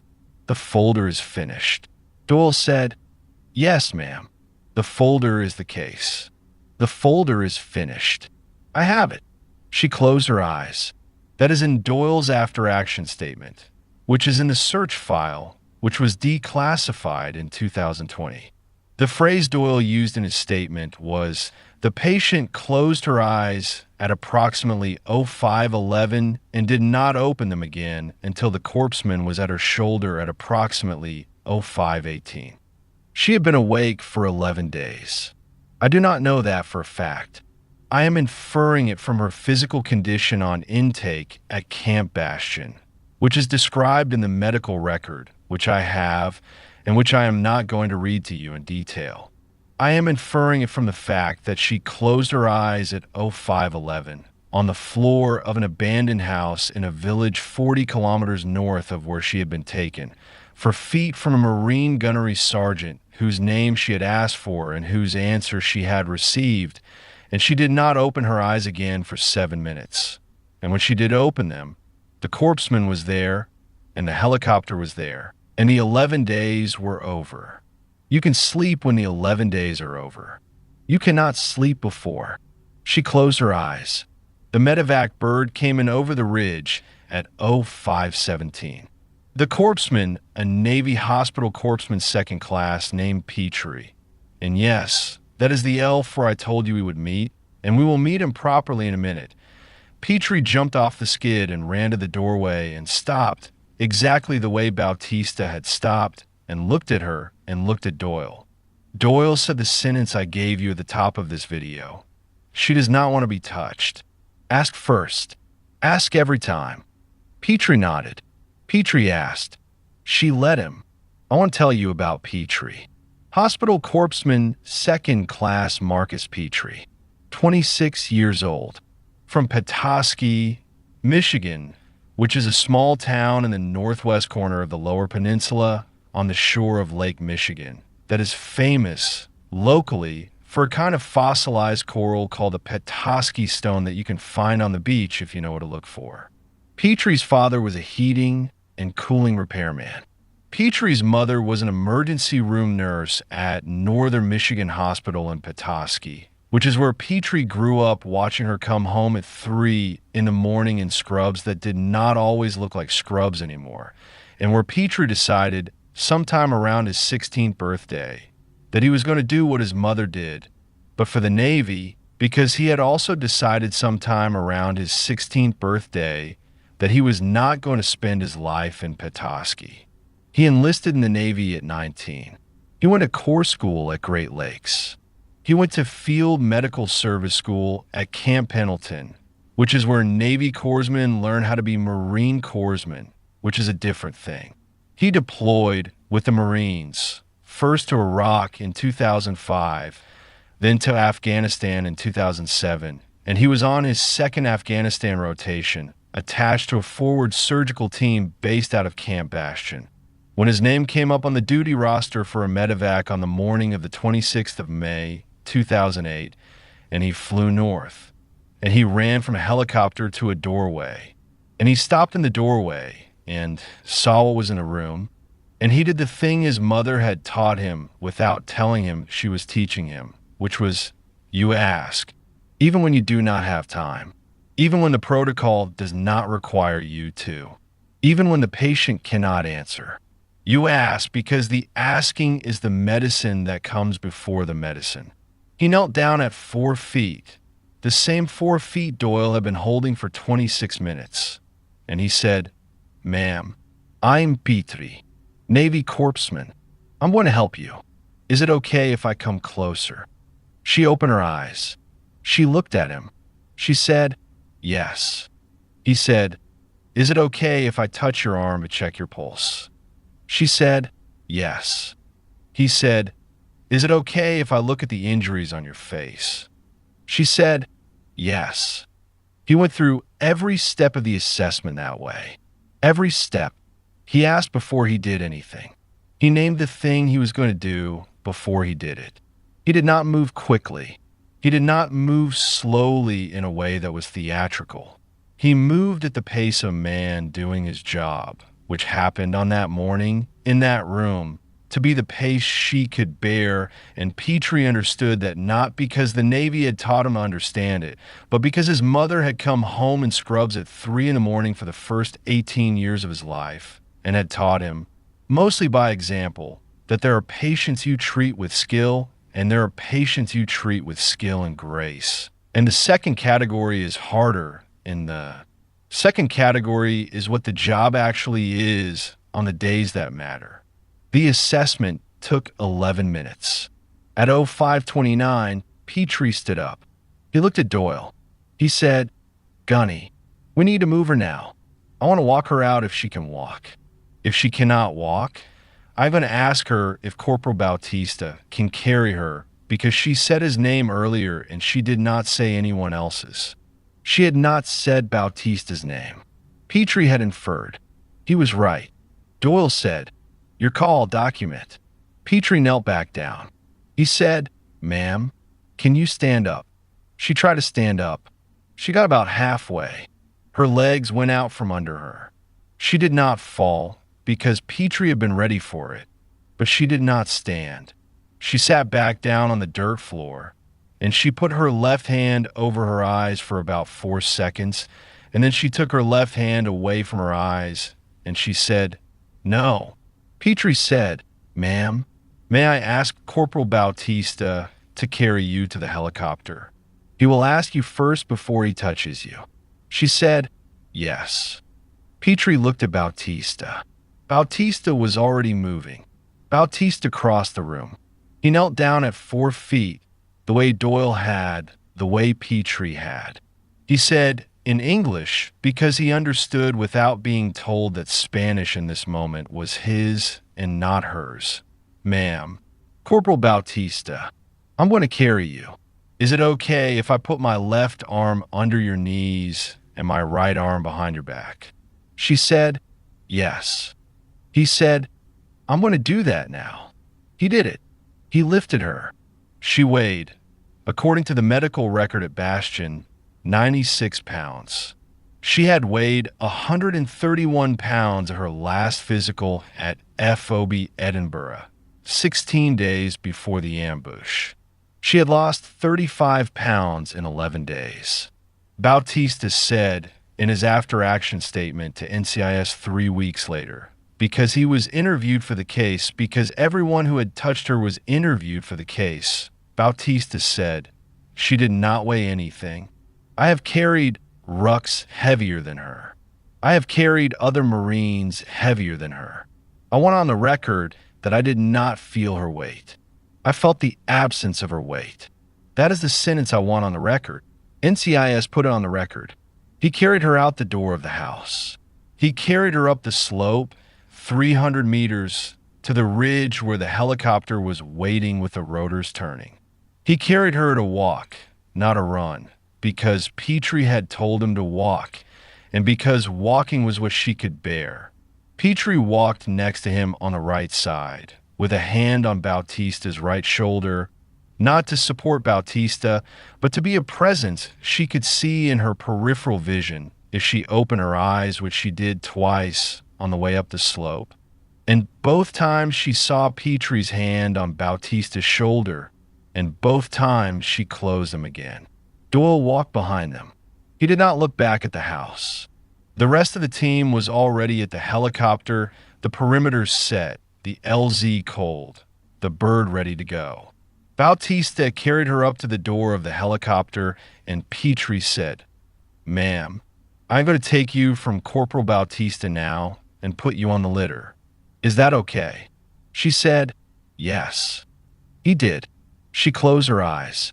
The helicopter lifted at 05:38. Doyle was the last man on. He sat on the floor of the helicopter against the rear bulkhead with his rifle across his knees, and he looked at Bautista, who was sitting across from him, and Bautista was looking at the litter, and Petrie was kneeling next to the litter with an .4 in his hand. And Doyle did not say anything to Bautista, and Bautista did not say anything to Doyle, and the helicopter banked southeast, and the village fell away behind them. And that was the end of day 11, and that was the beginning of everything else. I want to tell you about Camp Bastion. I want to tell you about Landstuhl. I want to tell you about the debriefing room and the lieutenant colonel with the clipboard and the one sentence she gave him as her answer. I want to tell you about the Article 32 hearing in the courtroom and the file Major Cole had been reading since 0719 on the morning of the 17th. I want to tell you about the sentence and about the name and about the porch on Cumming Street where her father did not come out of the house, and about her mother in the yellow sundress, and about the Waffle House outside Columbia, and about how all of these things end. I want to tell you because Hatch does not leave you in a helicopter. Hatch lands the helicopter. So, Camp Bastion. The bird touched down on the medical pad at Camp Bastion at 0614 on the morning of the 26th of May, 2008. The forward surgical team was waiting. Petrie handed off the patient at the door of the trauma bay, gave the receiving doctor a 30-second verbal report, and stood back. He did not go into the bay. Corpsmen do not go into the bay. The bay is for the doctors and the nurses and the receiving team. Petrie's job on this run was done. He went outside. He sat down on the gravel next to the helicopter pad. He took off his helmet. He put his face in his hands. He did not cry. He sat there for about 11 minutes. Doyle came and sat down next to him. Doyle did not say anything. They sat there together for the rest of the 11 minutes. And then Doyle stood up and he put his hand on Petrie's shoulder for about 2 seconds, and he walked away, and Petrie sat there for another 40 minutes by himself. And then he stood up and he went and found his bunk, and he slept for 14 hours. That is what I have from Petrie. I have it because I talked to him. He is 42 now. He left the Navy in 2014. He is a registered nurse in a hospital in Traverse City, Michigan, an hour from Petoskey, which is not exactly where he grew up, but is close enough that he could drive over and see his mother on weekends. He talked to me for 2 hours in November of 2022. He gave me permission to use his name. He said, at the end of the conversation, one sentence that I asked him if I could put in this video, and he said yes. He said, I have done a lot of medevacs. I remember all of them. I remember her the most. Not because of what she had been through, because of how she said yes. She said yes the way someone says yes who has decided that she is still in charge of what happens to her body, and she's going to keep being in charge of it, and we're going to have to ask. That is what I want people to know about her. She made us ask. Every step, all the way up the hill, all the way onto the bird, all the way into the bay. She made us ask, and we asked, and she said yes. That was her. That was the part of her that the 11 days did not get. That is Petrie. That is the bridge. Now I'm going to take you to Landstuhl. She was at Camp Bastion for 31 hours. She was transferred on a C-17 aeromedical flight on the night of the 27th to Ramstein Air Base, Germany, and from Ramstein, she was moved by ambulance to Landstuhl Regional Medical Center, which is the largest American military hospital outside the United States, and which is where every American service member who gets seriously injured in the European or Central Command Theater goes before they go home, if they go home. She arrived at Landstuhl at 0412 on the morning of the 28th of May. She was in Landstuhl for 21 days. I'm not going to walk you through all 21 days at Landstuhl. The medical record runs to over 400 pages. Most of it is clinical, vital signs, lab work, the orthopedic notes on the setting of the ulna fracture, the nutritional protocol for a patient who had lost 35 pounds in 11 days, the standing orders from the psychiatric consult service that were carefully worded in the way Army psychiatric orders are carefully worded when the patient is also a witness in a pending federal criminal case, and every word in her chart is going to be read, eventually, by a defense attorney. The parts of the record that are not clinical are mostly redacted because they were authored by mental health providers and because they are protected and because they should be and I am not the person who's going to argue with that. So I'm not going to walk you through 21 days. I'm going to walk you through 4 people who came to see her in those 21 days, in the order they came, because the 4 of them are the rest of the story. The first person who came to see her was Major Teresa Cole. Major Cole flew from Bagram to Landstuhl on a C-130 on the 2nd of June. She landed at Ramstein at 1440 local time, was driven to Landstuhl, and walked into Aaliyah Carter's room at 16:07 on the afternoon of the 2nd. Carter was awake. She was sitting up. She was reading a paperback that one of the night nurses had brought her, a Tony Hillerman mystery, secondhand, with a creased spine, and she put it face down on the blanket when Cole came in. Cole stopped in the doorway. I have this scene from Cole.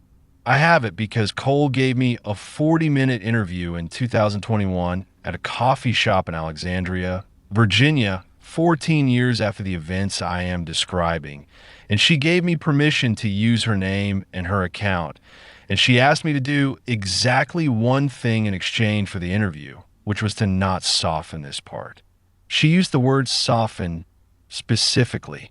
She said, "If you tell this part, do not soften it." I owe her that much, so I am not going to soften it. Cole stopped in the doorway. Carter looked at her. Cole said, "Aaliyah." Carter said, "Major." Cole said, "I read the folder." Carter said, "I know." Cole said, "I had him in custody by 11:06 on the 17th. Carter said, "I know that too." Cole said, "Aaliyah, I want to tell you that I am sorry. I want to tell you a number of things, but I want to ask you first whether you wanted to say them or whether you would rather I sat down and did not say them." Carter looked at her for about 6 seconds. She said, "Sit down.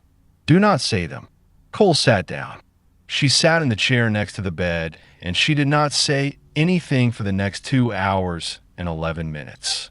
She had brought a folder with her, a working file, updates on the case, the witness list as it stood, the trial counsel's preliminary outline, and she put the folder on the floor next to her chair, and she did not open it. She sat. Carter picked up the Tony Hillerman novel and read. At one point, a nurse came in to take vitals, and Cole stood up to give her room. The nurse looked at Cole and looked at Carter, and Carter said, "It is okay. She's staying." The nurse nodded, took the vitals, left. Cole sat back down. At 18:18, Carter put the book down. She said, "Teresa." Cole said, "Yes." Carter said, "Is the file enough?" Cole said, "The file is more than enough. The file is conclusive. The file is going to put him away for the rest of his life. And the file is not going to need you to testify if you do not want to testify, because there are 6 other witnesses and the physical evidence and the duty rosters, and we do not need you on the stand to get the conviction. I want you to hear me say that. We do not need you. You did the work already. The work is done. You can be done." Carter said, "I'm going to testify." Cole said, "You do not have to." Carter said, "I know I do not have to. I'm going to." Cole said, "Okay." Carter said, "Teresa." Cole said, "Yes." Carter said, "I am not going to tell you what happened in the 11 days. Cole said, "I am not asking." Carter said, "I am not going to tell anyone what happened in the 11 days. Cole said, "Aaliyah, you do not owe that to anyone. Not to me, not to the Army, not to the court. The 11 days are not part of the case. The case is the file. The 11 days are yours." Carter looked at her for a long time. She said, "Thank you." Cole said, "You do not need to thank me for that." Carter said, "I am thanking you anyway. Take it." Cole said, "Yes, ma'am." That was the entire conversation in the room that day, by Cole's account.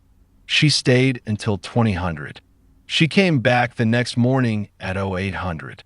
She came every day for the next 9 days, and she sat in the chair and she mostly did not talk.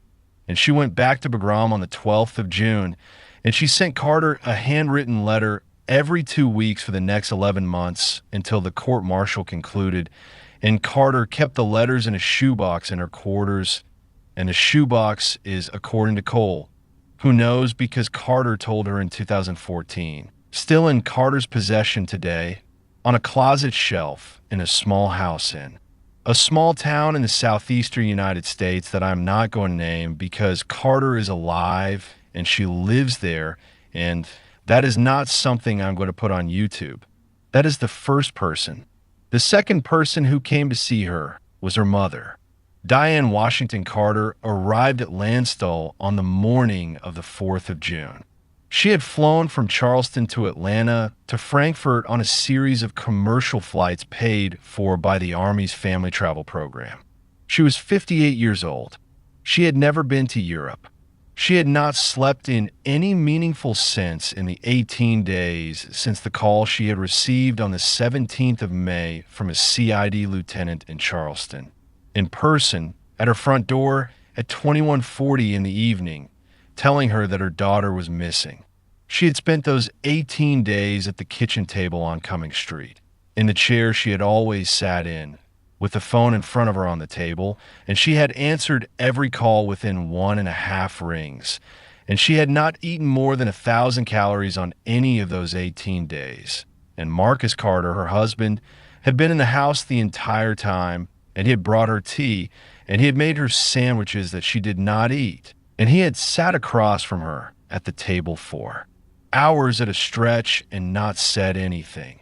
And on the night of the call from Doyle's chain, the call that came in at 09:41 on the morning of the 26th, which was 01:41 in the morning Charleston time, Marcus Carter had been the one to answer the phone because Diane had finally fallen asleep at the table with her head on her arms, and he had taken a message, and he had woken her up by putting his hand on her shoulder, and he had said 3 words, which were, "They found her."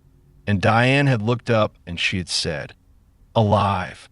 And Marcus had said, "Alive." And Diane had put her head back down on her arms, and she had cried for the first time in 18 days, and Marcus had not touched her again because he had not earned the right to touch her about this. That is the phrase Marcus Jr. used to me, that his father had not earned the right. And Marcus had sat across the table from her with his hands flat on the wood, and he had not moved for about 40 minutes until Diane sat up and wiped her face and said, "I am going to Germany." And Marcus said, "I will buy the ticket." And Diane said, "I will buy the ticket. You will stay here. She does not want to see you. She has not wanted to see you for 5 years.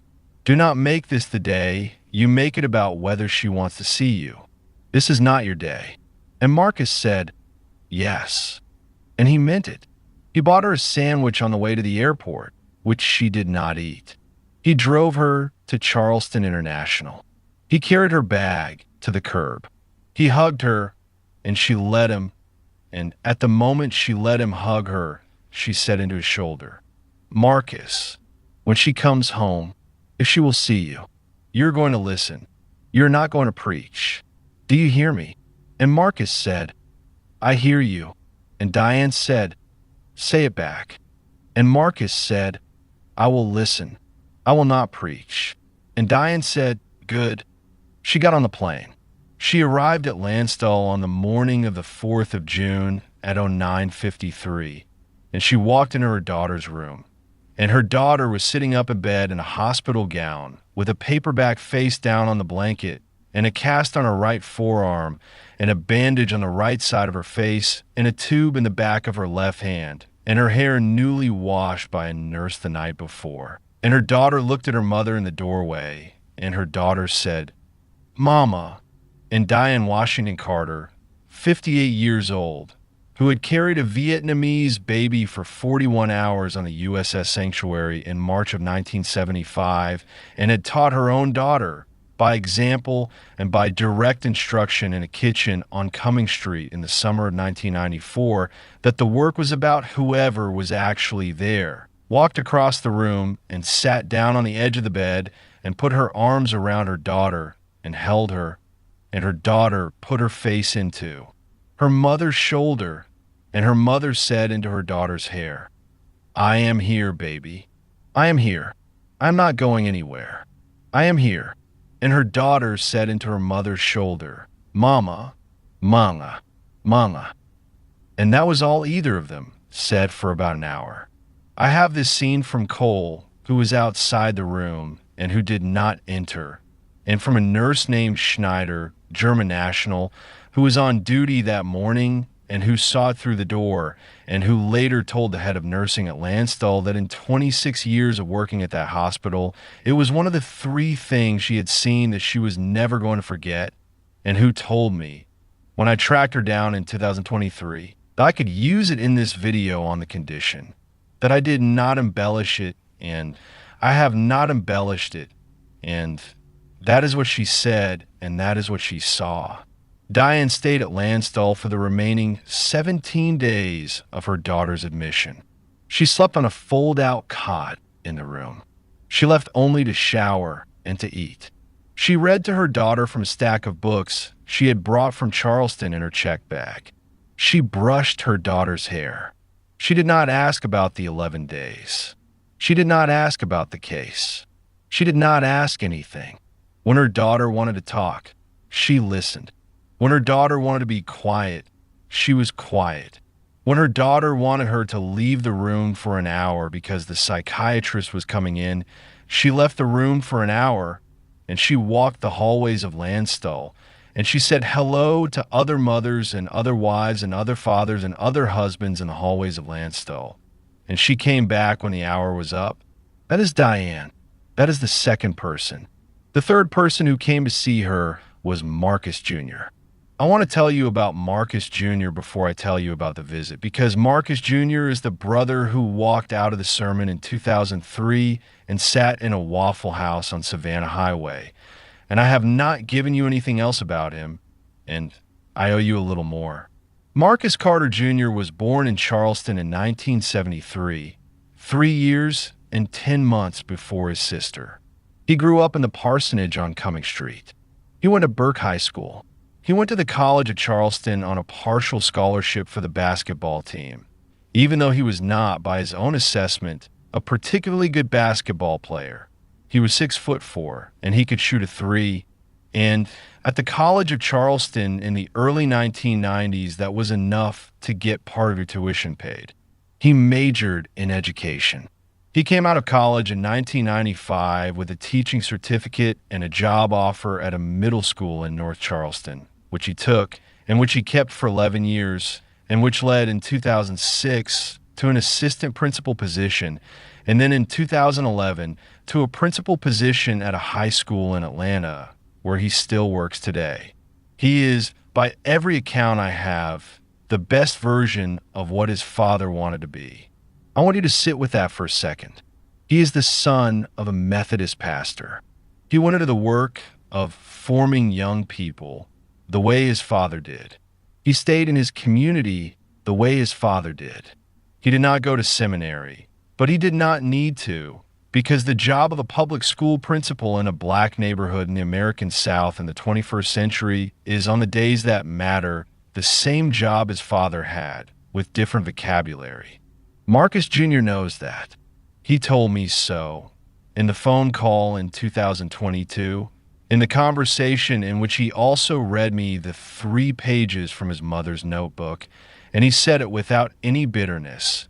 And he said it with a particular gentleness that I have heard before from middle children, but that I have rarely heard from the elder son of a difficult father. He said, "My father wanted a son who would carry the church. He got one who carries a school. He has never quite figured out whether that counts. I have stopped needing him to figure it out." Marcus Jr. arrived at Landstuhl on the 8th of June. He had not been able to come earlier because of the end of the school year. He was an assistant principal at the time, in his last week of the term, in the middle of graduation week. And he had told his sister, through their mother, that he would be there as soon as the diplomas were handed out, and his sister had said, through their mother, that she would wait for him, which was, by Diane's account, the closest thing to a joke Aaliyah had made in the 17 days since the doorway. He walked into the room at 15:40 on the 8th of June. He stopped in the doorway, the way everyone stopped in the doorway, because everyone who walked into that room in those 21 days stopped in the doorway. And that is a thing I noticed in writing this, and I do not have an explanation for it that I want to share, except that there is something about the threshold of a room that holds a person who has come back from somewhere unspeakable, and people who love that person know, without being told, that the threshold is part of the room, and you stop at it and you wait. He stopped. Aaliyah looked at him. She said, "Junior." He said, "Sister." She said, "Come here." He went. He sat on the edge of the bed. Their mother got up from her cot and left the room without saying anything, because she understood that this one was not hers. Marcus Jr. sat. Aaliyah looked at him. He looked at her. He did not stop looking at her. He looked at the cast on her arm and the bandage on her face and her hair and her eyes, and he looked at her for about 30 seconds without saying anything, and then he said, "I walked out his sermon. The one he gave about you. Did Mama ever tell you?" She said no. He said, "I walked out. I drove to a Waffle House. I sat there for 2 hours. A waitress brought me coffee. I did not order anything. I want you to know I walked out." She said, "Why?" He said, "Because he was wrong about you. And he was using a pulpit to be wrong about you. And I could not sit in that pew while he did it." She did not say anything for about 10 seconds. She said, "Junior, why are you telling me this now?" He said, "Because I never told you, and I should have. And I have been thinking for the last 22 days since the call about all of the things I never told you that I should have told you. And I made a list on the plane, and that one is at the top of the list. So I'm telling you now. The rest of the list, I'm going to tell you over the next 40 years. But that one I needed to tell you today." She said, "Okay." He said, "Okay." He took her left hand, the one without the cast, the one without the 4, and he held it. He did not say anything else for a while. She did not say anything either. They sat there, brother and sister, in a hospital room in Germany, holding hands across a blanket for about 40 minutes. At one point she said, "Junior." He said, "Yes." She said, "Does he know I am alive?" He said, "Yes." "Mama calling from the airport." She said, "What did he say?" Marcus Jr. thought about this question for a moment. He told me later on the phone that he thought about it because there were 2 possible answers. The answer that was true and the answer that was useful. And he had to decide, in that hospital room, which one his sister needed. He decided on the true one. He told me that he made that decision because his sister had been lied to enough and not by him, and he was not going to start. He said, "Thank God." She said, "That is it." He said, "That is it." She said, "Did he ask about me?" He said, "He asked Mama if you were going to be all right." Mama told him that was not a question he had earned the right to ask. And he said yes, he understood. That is the whole call. It lasted about 90 seconds. She said, "Okay." He said, "Aaliyah, I'm not going to tell you what to do about him. I'm not going to tell you to forgive him, and I am not going to tell you not to forgive him. That is yours. I'm going to tell you one thing, which is that he is not going to come around. Mama told you that in 2003 at the Cracker Barrel. She was right then. She is right now. He is who he is. If you want him in your life, it is going to be on terms he has not yet earned. If you do not want him in your life, that is also a thing you are allowed to want. I will love you the same either way, and Mama will love you the same either way. That is the only thing I am going to say about him." She said, "Junior." He said, "Yes." She said, "Thank you." He said, "Sister." That is the 3rd person. The fourth person who came to see her was Senior Master Sergeant Holloway.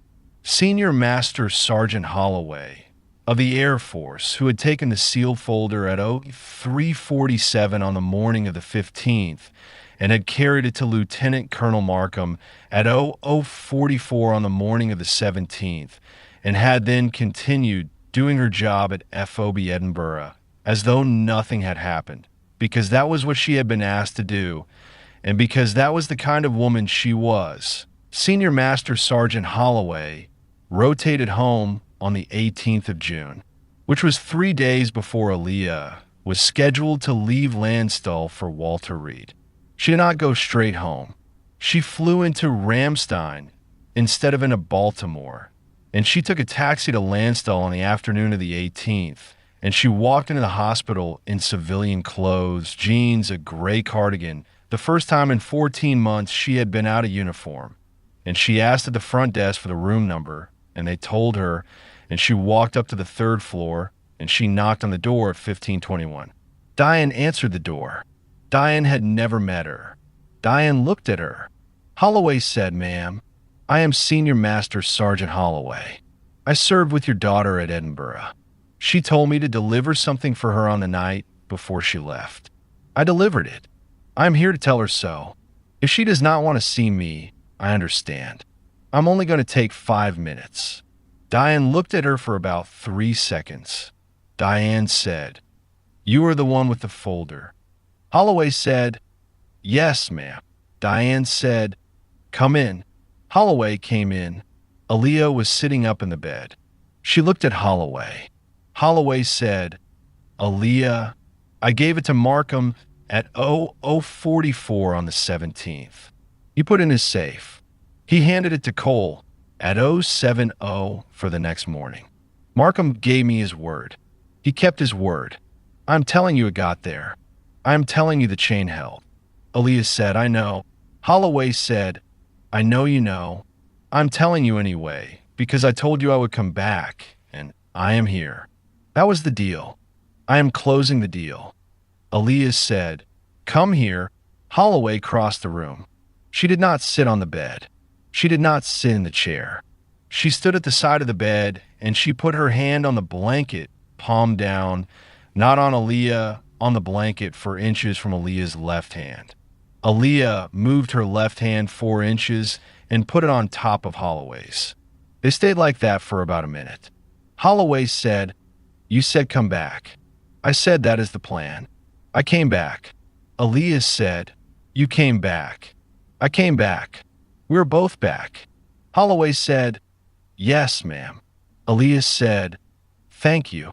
Holloway said, "Sergeant, do not thank me for carrying a folder across FOB. I will accept thanks for many things in this life. I will not accept thanks for that." Aaliyah said, "Then for what?" Holloway thought about it for a moment. She said, "Thank me for telling Markham not to open it."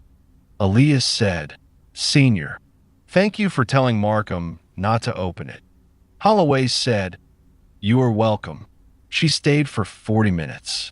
She talked about her flight home. She talked about her grandkids who lived in Tucson, who she was going to see in 2 days, who she had not seen in 14 months.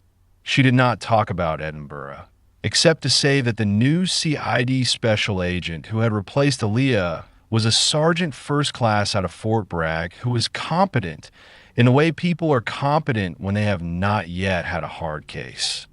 Aaliyah laughed at that, a real laugh, the first one Diane had heard out of her in 23 days, and Diane, who was sitting in the corner of the room pretending to read a magazine, looked up sharply at the sound of it and looked at Holloway, and Holloway caught the look, and Holloway nodded at Diane, one professional to another, mother to operator, and Diane nodded back. Holloway left at 16:01. Aaliyah was discharged from Landstuhl at 0900 on the 21st of June.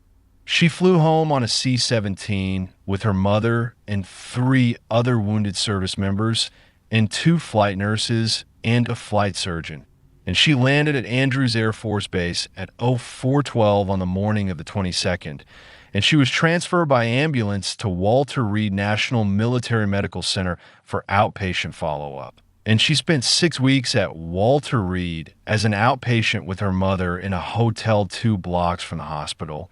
And on the 7th of August, 2008, 85 days after the ambush in the Wadi, she was released to convalescent leave, and she went home to Charleston with her mother, and she slept in her childhood bedroom in the parsonage on Cumming Street for the first night. And on the second morning, she moved into a small apartment her brother had rented for her on Wentworth Street, 4 blocks from the parsonage, because she did not want to be in the house with her father. And her father stayed in the house, and her mother spent half her time at the parsonage and half her time on Wentworth. And that was the arrangement for the rest of the summer. Now I have to take you to the courtroom. The Article 32 hearing was held at Bagram Airfield from the 14th to the 16th of August, 2008. The general court-martial was held at Fort Bragg, North Carolina, because by then the accused had been transferred stateside for the proceeding from the 21st of April to the 2nd of May, 2009. Aaliyah Carter testified on the 24th of April, 2009, day 4 of the proceedings. She was on the stand for 6 hours and 11 minutes. I want to tell you what she said. But before I tell you what she said, I want to tell you his name. It is time. The accused was Sergeant First Class Russell Wayne Decker.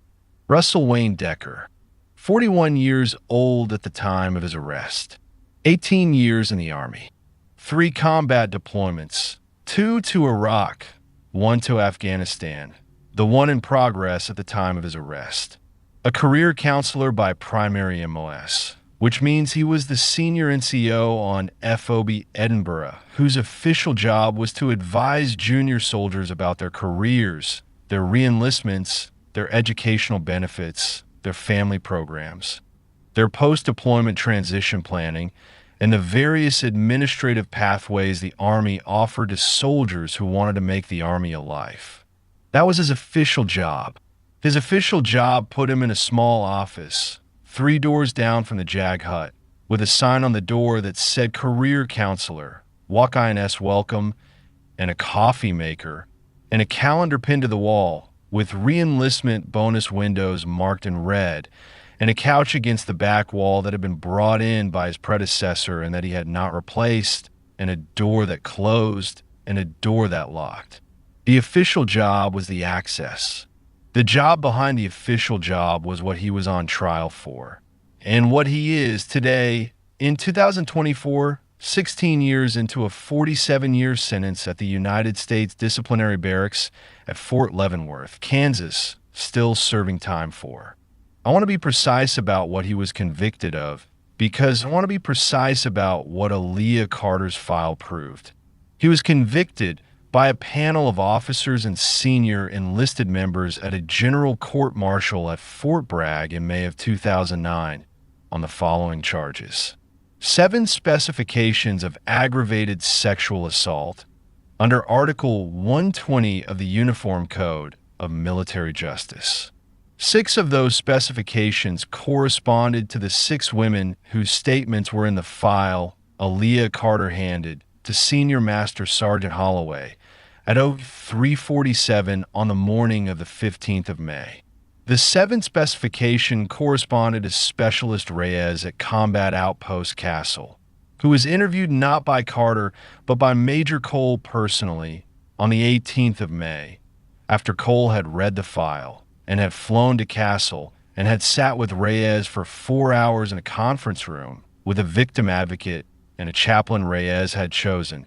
And at the end of 4 hours, Reyes had made a statement. And the statement was the 7th specification for specifications of abusive sexual contact. 2 specifications of obstruction of justice for actions taken between the dates of the filed documents and the date of his arrest, involving attempts to discourage 2 of the witnesses from speaking to investigators. 1 specification of conduct unbecoming a non-commissioned officer. 1 specification of fraternization. The panel deliberated for 9 hours and 41 minutes. They returned a verdict of guilty on every specification. Sentence was imposed on the 2nd of May, 2009. 47 years confinement at the United States Disciplinary Barracks, reduction to the lowest enlisted grade, total forfeiture of pay and allowances, and a dishonorable discharge. He is eligible for parole consideration in 2036. He has been denied at every parole review hearing he has been entitled to, of which there have been 3. He will be denied at the next one, and at the one after that, and at the one after that, because the parole board reads the trial transcript every time, and the trial transcript contains the testimony of 7 women, and the 7th woman's testimony, Specialist Reyes, runs to 81 pages, and the parole board, by tradition, reads it in full, and after they read it, they vote, and they have voted the same way every time, and they're going to keep voting the same way. And that is in the assessment of the legal officer who briefed me on the parole file in 2023, not going to change in his lifetime. That is Russell Wayne Decker. That is what the file did. I want to be careful here because there are people who, hearing the rest of this story, are going to want to tell you something about what Decker said at sentencing, or what Decker looked like in the courtroom, or what Decker has said since, or what Decker is doing today at Leavenworth. I'm not going to do that. I told you earlier in this video that the 3 sentences he gave at sentencing do not deserve to be in it, and they do not, and I am keeping that promise. He was not the protagonist of his own crimes. He is not going to be the protagonist of this video. He is a name on a docket and a number in a federal facility, and what he's going to be remembered as by the people who actually have to do the remembering is the man whose name appears on a 47-year sentence next to 7 women's testimony. He is not the story. The story is what Aaliyah Carter said on the stand on the 24th of April, 2009. The trial counsel was a major named David Huang, JAG Corps, 36 years old, 6 years on the job, by every account a careful and unshowy prosecutor of the kind the Army assigns to cases it intends to win cleanly. He had spent 4 months with the file. He had interviewed every witness twice. He had walked through Aaliyah's testimony with her 3 times in the 2 weeks before trial, in a conference room at Fort Bragg, with a victim advocate present and her mother present at her request. And at the end of the 3rd walkthrough, he had told her, and I have this from him, on a phone call in 2022, he had told her, Special Agent Carter, I'm going to ask you on the stand the questions I have walked through with you. I'm not going to ask you anything I have not walked through with you. If defense asks you something you do not want to answer, you do not have to answer it. You can ask the judge for a break at any time. You can ask for water at any time. You're in charge of how this goes. I am the one asking the questions, but you are the one giving the answers, and the pace is yours. She had said, Major, thank you. I'm going to answer everything I'm asked, including from the defense. Tell me now if there is anything in your direct that I should not answer. He had said, There is nothing in my direct that you should not answer. I have built it around what you have already given me. There are no surprises. She had said, Then we are fine. She testified for 6 hours and 11 minutes. The direct examination by Major Huang took 2 hours and 40 minutes. He walked her through the case in chronological order. The first conversation with the KBR specialist in the Chow Hall at 2100 hours. The interview in the JAG conference room 2 days later. The subsequent interviews with the 5 other witnesses. The construction of the file. The duty roster cross-reference. The photographs of bruising. The chain of custody. He did not ask her about combat outpost castle. He did not ask her about the morning of the 15th of May. He did not ask her about the ambush or the 11 days or the doorway or Doyle or Petrie or Bautista or Landstuhl. He did not ask her about anything that happened after she signed for the Humvee. He had told her in the third walkthrough that he was not going to ask her about any of it. She had said, "Why not?" He had said, "Because none of it is relevant to the charges." The case is what Decker did. The case is not what happened to you on a road 8 kilometers south of Edinburgh on a morning when Decker was sitting in a chow hall eating eggs 300 meters from your bee hut. The road and the chow hall are not connected. The defense is going to try to connect them. I'm going to object every time. The judge is going to sustain the objections. The 11 days are not coming into this courtroom on my direct. She had said, "Thank you." He had said, "You do not need to thank me for that either. You're the third person on this list, special agent. I'm keeping track. Major Cole, Senior Master Sergeant Holloway. Me. Do not thank me for doing my job." She had said, "Major, I am thanking you anyway. Take it." He had said, "Yes, ma'am." The direct examination ended at 12:41 in the afternoon.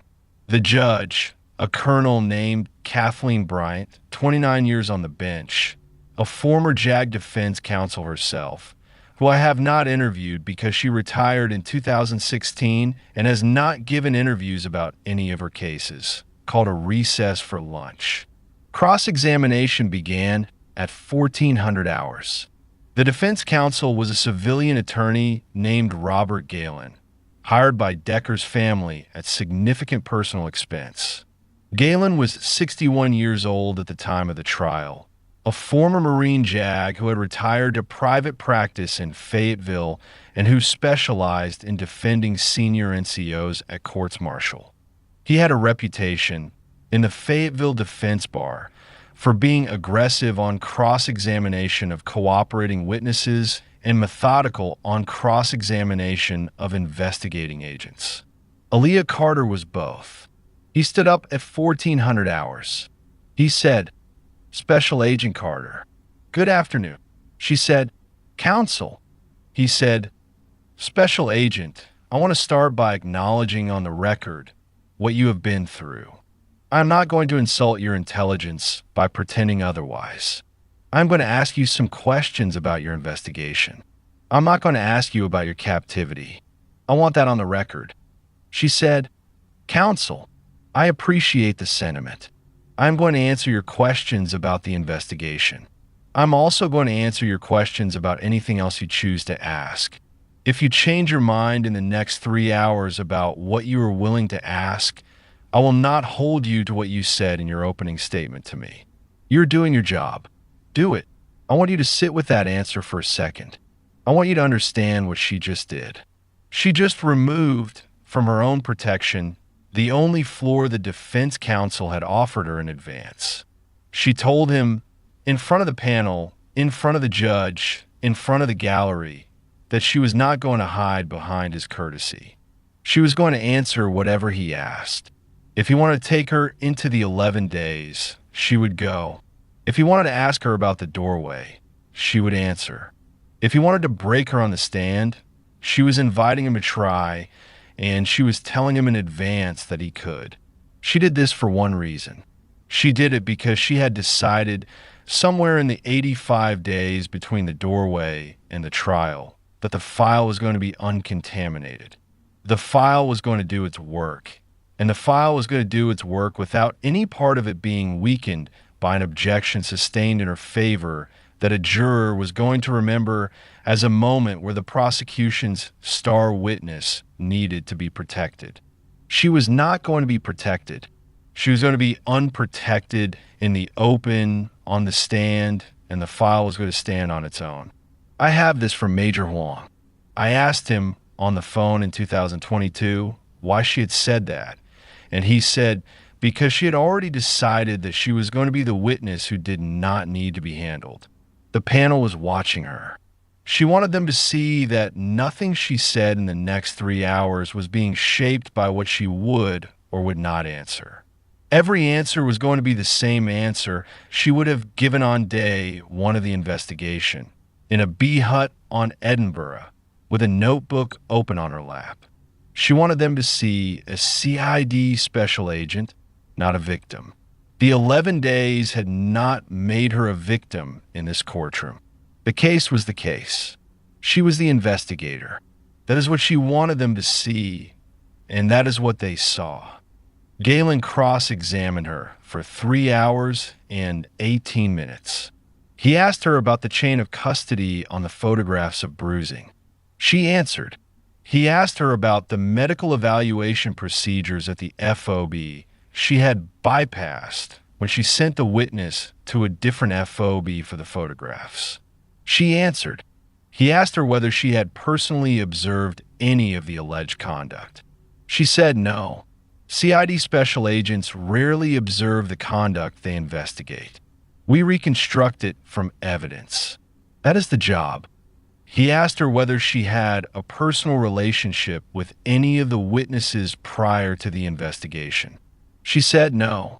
He asked her whether she had a personal animus against his client. She said, I had never spoken to your client before the investigation. I had no personal animus against him. I have no personal animus against him now. I am here to testify about evidence. The evidence is the file. The file speaks for itself. I am here to authenticate it. He asked her about the photocopying of the file on the night of the 14th of May. He asked her about the violation of CID protocol. He asked her whether her decision to give a copy of an active investigative file to a witness in that investigation, Senior Master Sergeant Holloway, who was one of the 6 women whose statements were in the file, constituted, in her view, a breach of investigative integrity that should call the entire file into question. She said, Counsel, I gave the sealed folder to Senior Master Sergeant Holloway with 3 strips of evidence tape across the open edge, signed and dated by me, with instructions in writing that the folder was to be delivered unopened to my chain of command in the event I did not return from a scheduled movement. Senior Master Sergeant Holloway did not open the folder. She delivered it unopened to Lieutenant Colonel Markham, who did not open it. He delivered it unopened to Major Cole, who did open it on the morning of the 17th of May in her capacity as my supervising officer, which is the chain of custody contemplated by CID protocol. The folder traveled by a slightly unconventional route. The folder was not contaminated. The seal was intact. Major Cole has so testified. I have so testified. The defense has had every opportunity to examine the folder, the tape, the signatures, and the chain. The chain is the chain. Galen said, Special Agent, yes or no? Did you violate CID protocol on the night of the 14th of May? She said, yes. The courtroom was quiet. Galen said, did you know at the time that you were violating protocol? She said, yes. Galen said, why did you do it?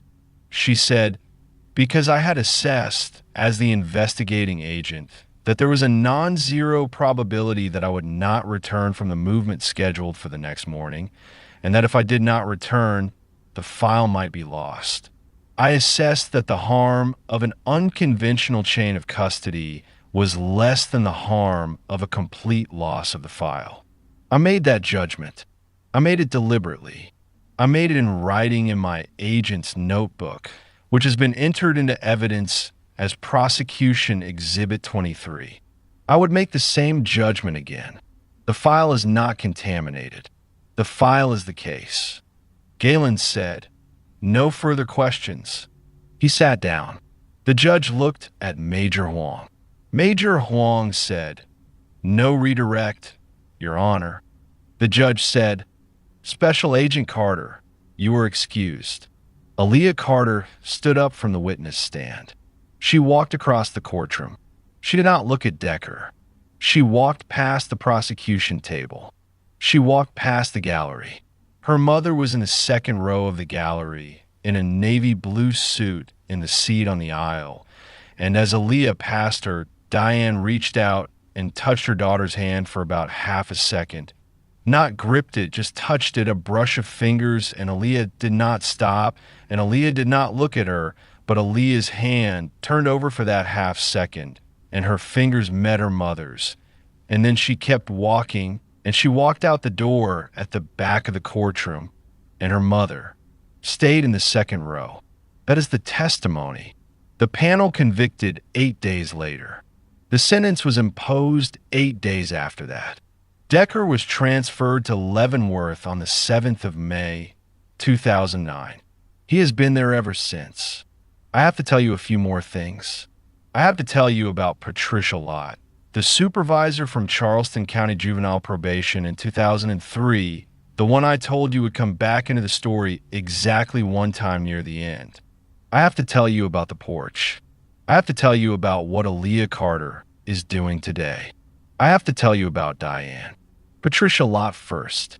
Patricia Lott was Aaliyah Carter's supervisor at Charleston County Juvenile Probation from 2001 to 2003. She had hired Aaliyah out of college. She had offered her the promotion to senior caseworker that Aaliyah turned down. She had read in the Charleston Post and Courier in the summer of 2008 the small item that appeared on page B4 of the Sunday paper, under the headline "Local Soldier Recovers at Walter Reed," that her former probation officer was alive and was at Walter Reed and had been missing in Afghanistan for 11 days in May. The article was 4 paragraphs long.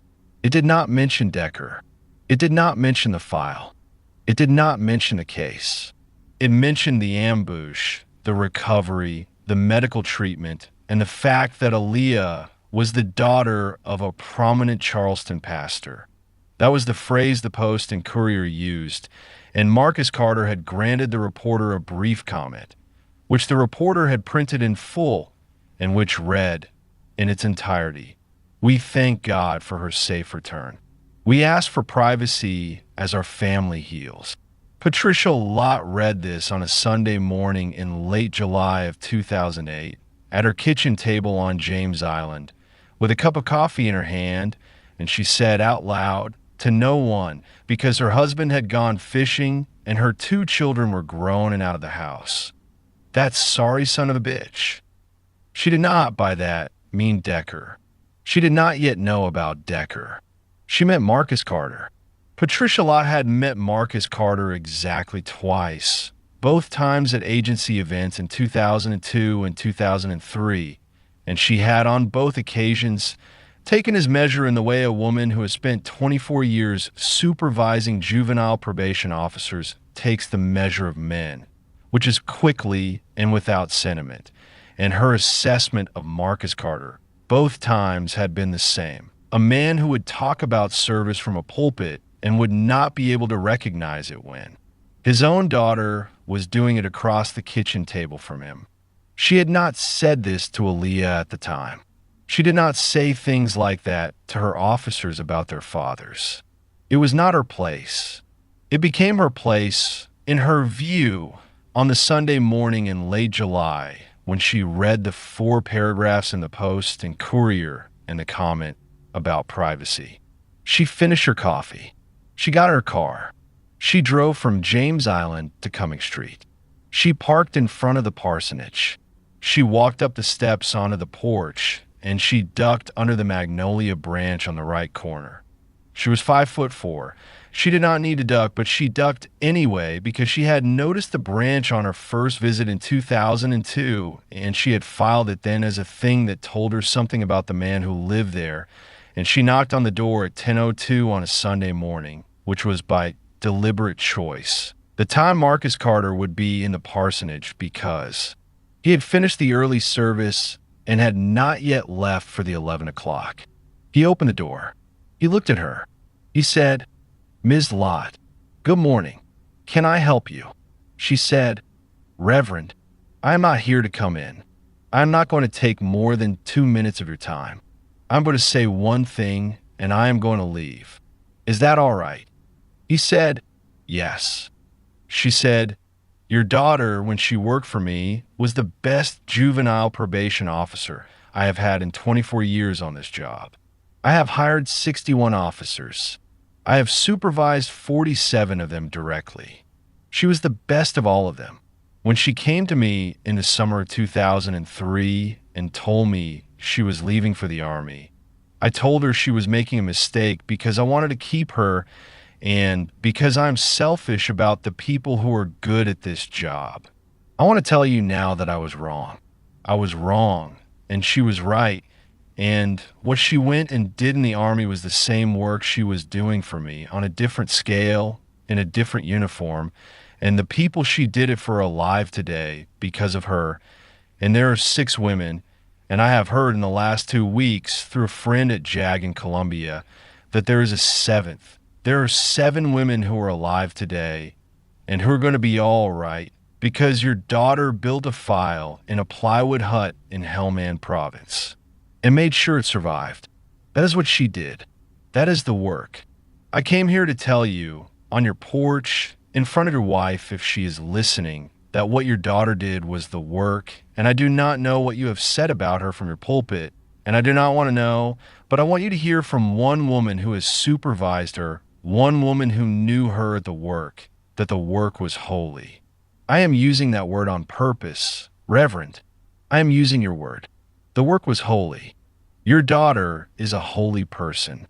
I am sorry if that is uncomfortable for you to hear from a juvenile probation officer on your porch on a Sunday morning. I'm not actually sorry. I came here to make it uncomfortable. Have a good service. She turned around. She walked back to her car. She drove home. Marcus Carter stood in the doorway of the parsonage for about 90 seconds. Diane was in the kitchen. Diane had heard every word. Diane did not come to the door.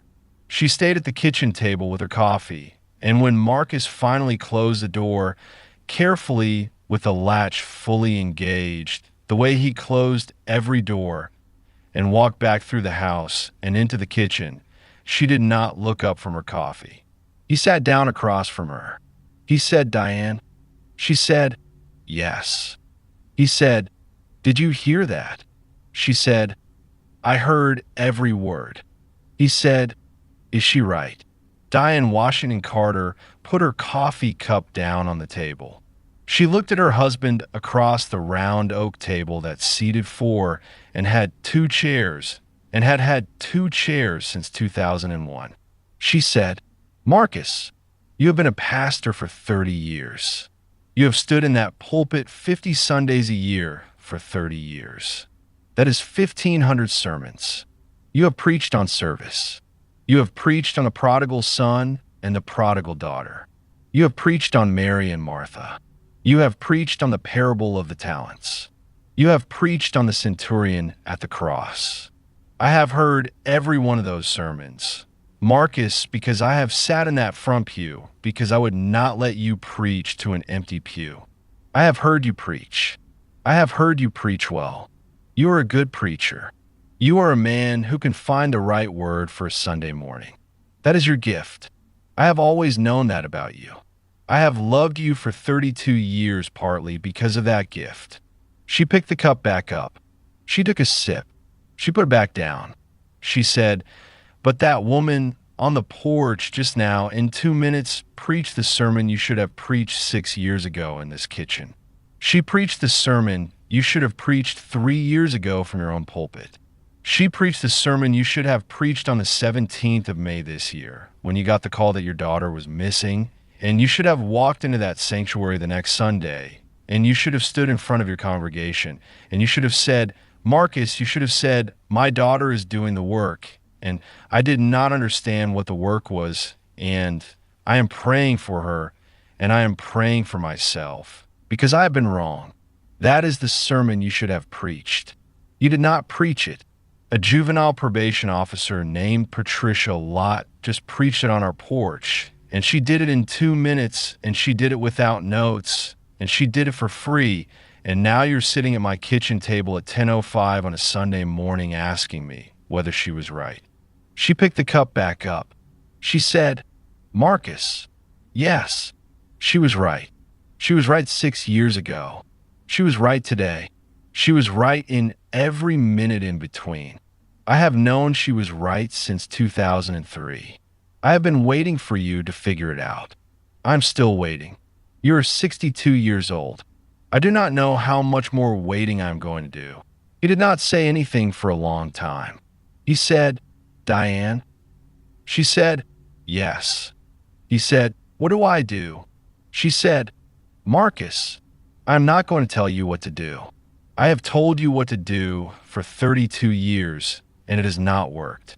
I'm going to tell you what I'm going to do. I'm going to drink the rest of this coffee. I'm going to go to the 11 o'clock service. I'm going to sit in the front pew because that is where I sit. And after the service, I'm going to drive to Wentworth Street. And I'm going to have lunch with our daughter, who is staying in an apartment 4 blocks from this house, and who has not set foot in this house in 6 years, and who is not going to set foot in this house until you have done something I cannot tell you what is, but you will know what it is when you have figured out what it is. That is the work. The work is yours, Marcus. I have done my work. Patricia Lott has done her work. Aaliyah has done her work in Helmand Province, in a courtroom at Fort Bragg, in a doorway in a village where they found her after 11 days. Everybody in this story has done their work except you. The work is waiting for you. The work has been waiting for you for 6 years. I'm going to drink my coffee. You're going to do whatever you're going to do." She drank her coffee. She went to the 11 o'clock service. She sat in the front pew. Marcus preached, by his own account to me. And yes, I interviewed Marcus Carter in 2023 in the parsonage on Cumming Street for 48 minutes, and I will tell you in a moment what came of that interview. By his own account, he did not preach the sermon he had prepared on Friday night. He stood in the pulpit and he opened his Bible and he looked at the congregation and he said, in a voice that the assistant pastor later described to him as not a voice I had heard out of you before, he said, "Brothers and sisters, I prepared a sermon this week on the parable of the talents. I'm not going to preach it today. I'm going to ask you to forgive me. I'm going to ask you to pray for me. I'm going to sit down. I do not have the standing to preach this morning. The 11 o'clock will close with hymns and the benediction from Pastor Williams. Thank you for your patience." He sat down in the pulpit chair behind the lectern. He did not get up again for the rest of the service. Diane watched him from the front pew. She did not move. She did not look around the sanctuary. She sang the closing hymns. She accepted the benediction. She filed out with the rest of the congregation, and she shook hands at the back of the sanctuary the way she had shaken hands at the back of the sanctuary for 30 years. And she got in her car, and she drove to Wentworth Street, and she had lunch with her daughter. Aaliyah said when her mother walked in, "Mama, you look like somebody just preached at you for once instead of you being preached at." Diane said, "Baby, I have a story to tell you over lunch." She told her the story. She told Aaliyah about Patricia Lott on the porch. She told her about the question at the kitchen table. She told her about Marcus in the pulpit. She told her, word for word, what Patricia Lott had said, because Diane had a near-perfect memory for spoken language. It was a thing Aaliyah had inherited from her, and she gave it to Aaliyah verbatim, sitting at the small kitchen table in the apartment on Wentworth Street, over a lunch of grocery store rotisserie chicken and rice and collard greens that Diane had made the night before and brought over in a Tupperware container. Aaliyah listened. She did not interrupt. When her mother was finished, she said, "Mama, why did you come tell me this?" Diane said, "Because it happened. You should know." Aaliyah said, "Mama, you came over here to tell me about a woman from my old job who preached at Daddy on the porch. You did not come over here to tell me about lunch. You came over here to tell me something else. What is it?" Diane looked at her daughter across the table for about 10 seconds. She said, "Baby, I am old. I am tired. I have been doing this for 32 years. I do not know how much longer I'm going to do it. I came over here because I want you to know in case something happens to me, baby, in case my heart gives out the way Mama Eunice's gave out at 61, in case I do not get to say it to you another day. I came over here because I want you to know that you do not owe him anything. You do not owe him a phone call. You do not owe him a visit. You do not owe him a Christmas card. You do not owe him forgiveness. You do not owe him a reckoning. You do not owe him an explanation of why you do not owe him any of those things. You owe him nothing. I have told you this before, but I'm telling you again because today was the day I realized that I have been waiting for him to figure out how to deserve you. And he's not going to figure it out in the time I've left, and I do not want you waiting for him to figure it out either. If he figures it out, that is on him. If he does not, that is on him. You do not have to wait. You can live your life. You can build whatever you're going to build. He is not the door you have to walk through to do it. I'm the door, baby. I have always been the door. Walk through me. Walk through Junior. Walk through Patricia Lott on the porch. Walk through Teresa Cole and that Air Force senior and that Marine gunny and that Navy corpsman. There are plenty of doors, baby. You do not need his. Aaliyah said, Mama. Diane said, yes. Aaliyah said, are you all right? Diane said, I am all right. I am 61 years old today. Aaliyah said, today. Diane said, today. Aaliyah said, Mama, it is the 3rd of August. Diane said, yes, baby. My birthday. I did not say anything because we have not been doing birthdays. I'm not saying it now to make you feel bad. I am saying it because you asked if I was all right.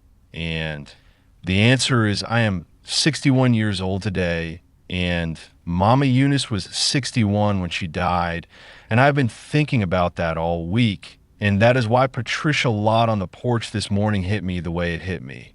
And that is why I came over here to tell you what I just told you. I'm all right, baby. I am better than all right. I am 61, and I am sitting in your kitchen on Wentworth Street eating chicken with you, which I did not know I would get to do 178 days ago when I was sitting at my kitchen table waiting for a phone call. I am all right. I want you to be all right, too. I want you to be all right without waiting for him. Aaliyah stood up from the table. She walked around to her mother's side of the table. She put her arms around her mother from behind, and she put her face against her mother's hair, and she said, Happy birthday, Mama. And Diane Washington Carter, who had carried a Vietnamese baby for 41 hours on the USS Sanctuary in 1975, and who had sat at a kitchen table on Cumming Street for 18 days in May of 2008 waiting for a phone call, and who had flown to Germany at 58 to sit on a cot in a hospital room for 17 days, and who had just preached without notes in her own kitchen a sermon that her husband had not been able to preach in his own pulpit, Diane. Washington Carter sat at her daughter's kitchen table on Wentworth Street on the afternoon of her 61st birthday, and she cried for about 40 seconds with her daughter's arms around her, and then she stopped and she patted her daughter's hand, and she said, Sit down and eat, baby. The chicken is going to get cold. And Aaliyah sat down, and they ate. I want to tell you what Marcus Carter did. I'm going to tell you because Diane gave me permission to tell you. I'm going to tell you because Aaliyah gave me permission to tell you. I'm going to tell you because Marcus himself, when I sat across from him in the parsonage on Cumming Street in September of 2023, told me, and these were his exact words, which I wrote down in my notebook in a moment, and which I am reading to you now. He said, Mr. Hatch, if you're going to tell the story of my daughter, you tell all of it. You do not protect me. I have been protected enough. I have been protected by a pulpit and a collar and a title for 35 years. I'm too old to be protected anymore. You tell what I did and you tell what I did not do, and you let people make up their minds. That is the deal. If you take the deal, we can talk. If you do not, I am asking you to leave. I took the deal, so I'm going to tell you. Marcus Carter did not do anything for 4 months. From the 3rd of August, 2008, the Sunday Patricia Lott came to the porch, to the 7th of December, 2008, he did not call his daughter. He did not write to his daughter. He did not go to her apartment. He did not speak about her from the pulpit. He preached 15 sermons in that period, and none of them were about her, directly or indirectly. He did the work of his church. He visited the sick. He buried 2 members of his congregation. He counseled 3 couples. He continued on Sundays to find Diane in the front pew, and Diane continued on Sundays to be in the front pew, and they continued to drive home together after the 11 o'clock service in the same car. And they continued to live in the same house, and they continued to eat their meals at the round oak table that had 2 chairs and had had 2 chairs since 2001. He did, by his own account, one thing in those 4 months that he had not done before. He started keeping a notebook. It was a black composition notebook, the kind with the speckled cover, the kind you can buy for $2 at any drugstore in America, and he kept it in the bottom drawer of his desk in his study at the parsonage, and he wrote in it for 10 or 15 minutes at the end of every day, and what he wrote in it, by his own account to me, was the things I could not say in the pulpit. He wrote in it every day for 4 months. On the 7th of December, 2008, a Sunday, after the 11 o'clock service, he asked Diane on the drive home if she would mind if he went out for a few hours that afternoon. Diane said no, she would not mind. He did not say where he was going. She did not ask. He drove to Wentworth Street. He parked his car a block from his daughter's apartment. He sat in the driver's seat for about 20 minutes. He did not get out. He started the car. He drove back to the parsonage. He went into his study. He wrote in the notebook for 2.5 hours. He did this every Sunday afternoon for the next 11 weeks. He drove to Wentworth Street. He parked a block away. He sat in the car. He drove back. He wrote in the notebook. Aaliyah saw his car the 3rd time he did it. She was at the window of her apartment, drinking coffee, and she saw the dark blue Buick Park Avenue parked half a block down on the opposite side of the street, and she recognized it, and she watched it for 45 minutes, and she watched it drive away, and she did not say anything to her mother about it, and her mother did not say anything to her about it because Diane did not know. Marcus had not told Diane what he was doing on Sunday afternoons, and Diane had not asked because she had decided for months earlier in the kitchen that the work was his. Aaliyah watched the car every Sunday for the rest of the winter. She did not go outside. She did not knock on his window. She did not call him. She watched. On the 22nd of February, 2009, a Sunday afternoon, 2 months before she would fly to Fort Bragg to testify, Aaliyah Carter, 30 years old, 4 pounds away from the weight she had been before the deployment, with a healed ulna and a faded scar on the right side of her face and her hair grown back out to shoulder length, put on her coat and walked downstairs and crossed the street and walked up to the driver's side window of the dark blue Buick Park Avenue and knocked. On it, Marcus rolled the window down. He did not say anything. She did not say anything. They looked at each other for about 30 seconds. She said, "Daddy, you have been parking on this street for 11 Sundays in a row. What are you doing?" He said, "Aaliyah, I do not entirely know." She said, "That is the most honest thing you have said to me in 6 years." He said, "I know." She said, "Are you going to keep parking out here?" He said, "Yes, until you tell me to stop, or until I figure out what I'm supposed to do instead. I am 63. I'm slow. I would rather sit in the car than sit in my study and not know what to do. The car is closer to you. That is the only reason I can give you." She looked at him for another 15 seconds. She said, "Daddy, I am not going to invite you up. Not today. Maybe not for a long time. I want you to understand that."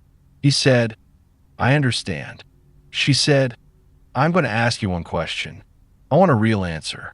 Not a sermon, not a verse, not a quotation. Your own words. Can you do that? He said, I can try. She said, what did you think I was doing in Helmand? He sat in the driver's seat with his hands on the steering wheel for about 40 seconds. He looked through the windshield at the cobblestones of Wentworth Street.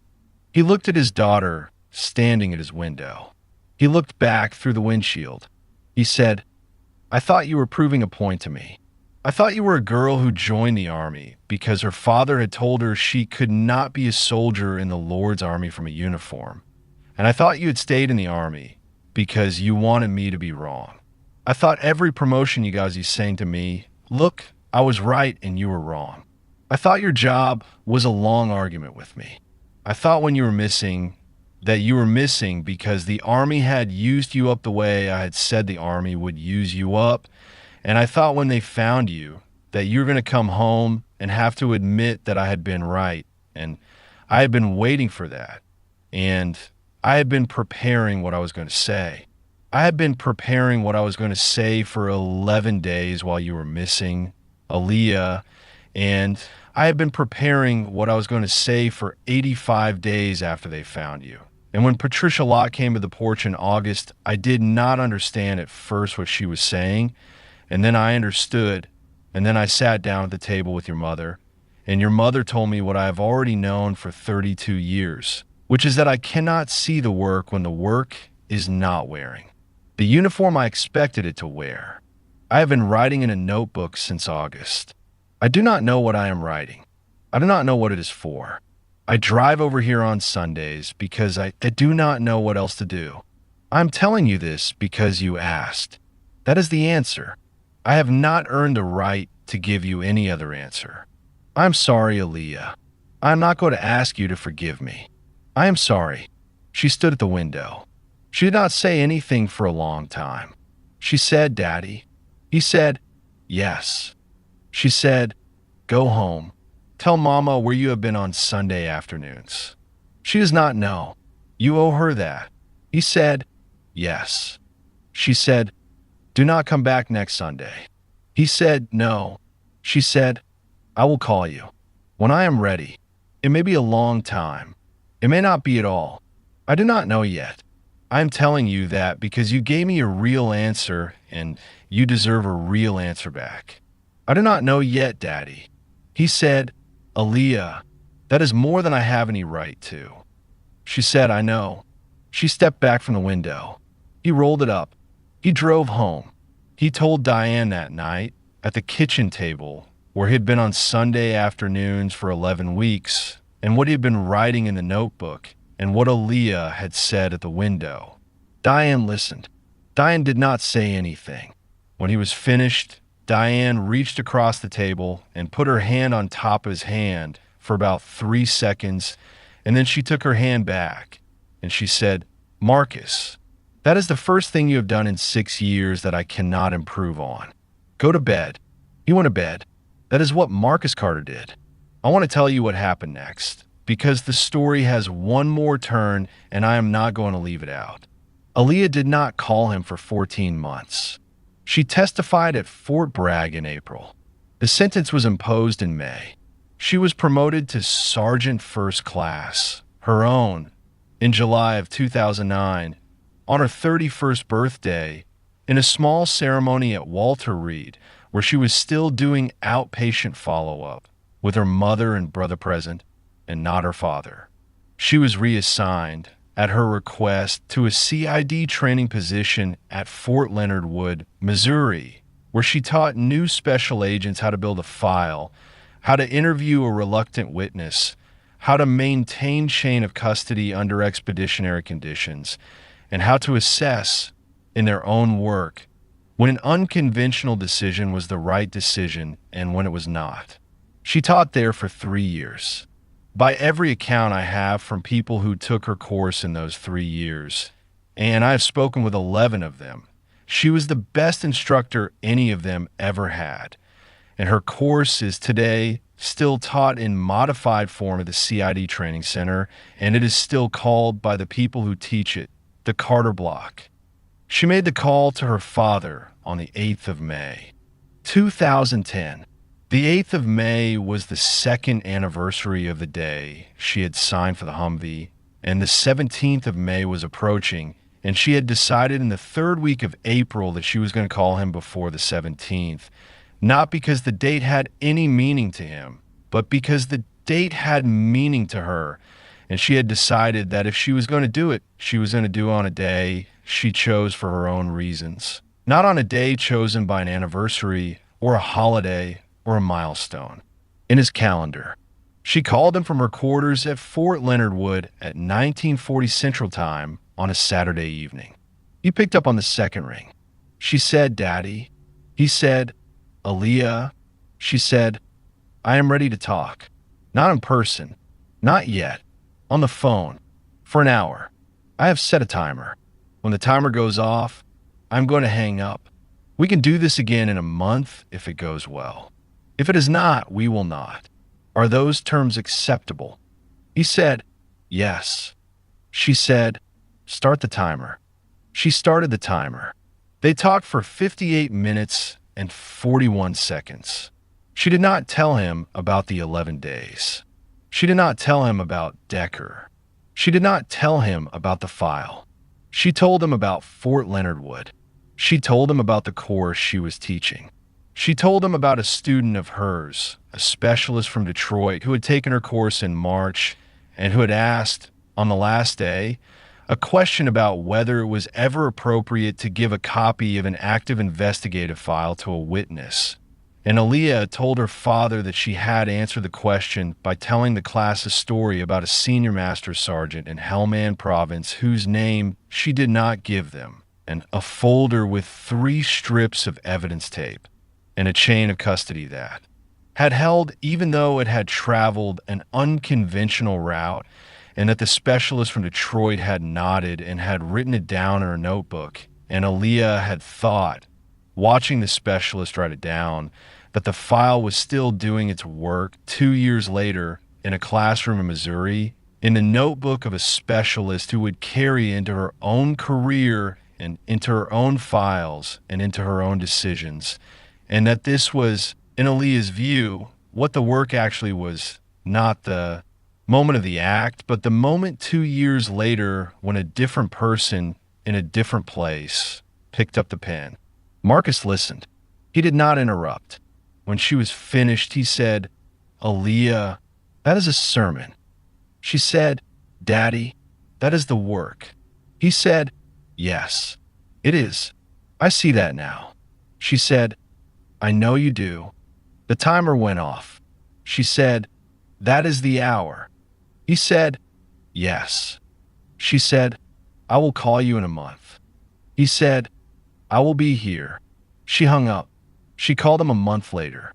She called him every month after that for 14 years on the second Saturday of every month at 1940 Central Time for 1 hour with a timer set, and the timer went off, and she hung up, and the next call came on the second Saturday of the next month. And she did this from Fort Leonard Wood and from Fort Belvoir and from her next duty station and from her current duty station.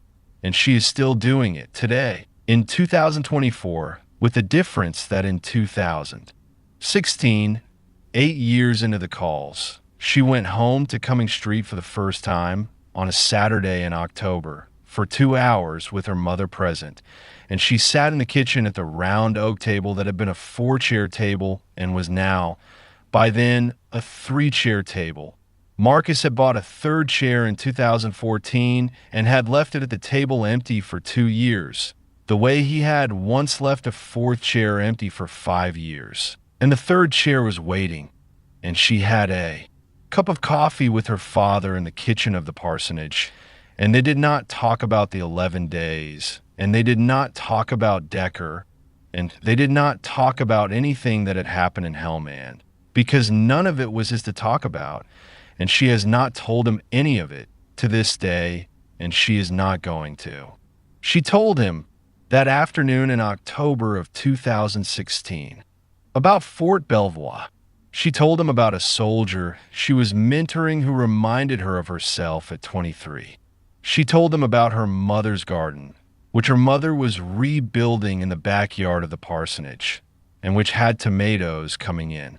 She told them that she had decided 2 years earlier that she was going to make the Army a career, and she was going to retire 20 years, and she was going to come home to Charleston when she retired, and she was going to do something with her retirement that she had not figured out yet, but she had time to figure it out.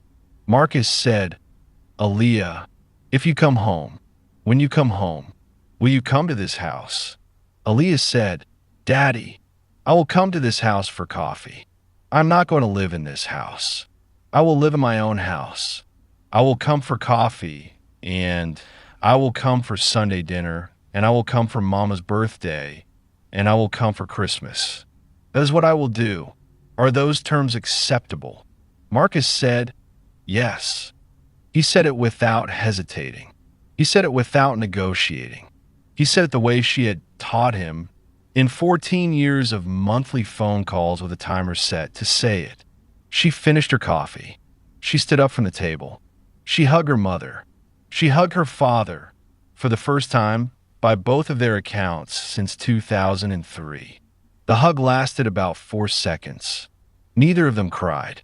Marcus, by his own account to me, had done his crying in the notebook in his study every night for 8 years by then, and he did not have any crying left for the kitchen. Aaliyah, by her own account to me, had done her crying in places I am not going to tell you about, and she did not have any crying left for the kitchen either. They hugged. They let go. She walked out of the parsonage. She drove back to her hotel. She flew back to Fort Belvoir the next morning. She has been back to the parsonage 41 times since then, by Diane's count. Diane keeps a small notebook on the kitchen windowsill where she writes down every visit, because Diane is the keeper of the records in that house. And that is her job, and she has always been good at it. That is what Marcus Carter did. He did it slowly. He did it badly for the first 6 years, and then he did it less badly for the next 8 years, and then he did it well enough in the kitchen in 2016 to be invited back for coffee. He has been invited back for coffee 41 times. I want to tell you what Aaliyah Carter is doing today. She is 45 years old. She is a sergeant first class, retired.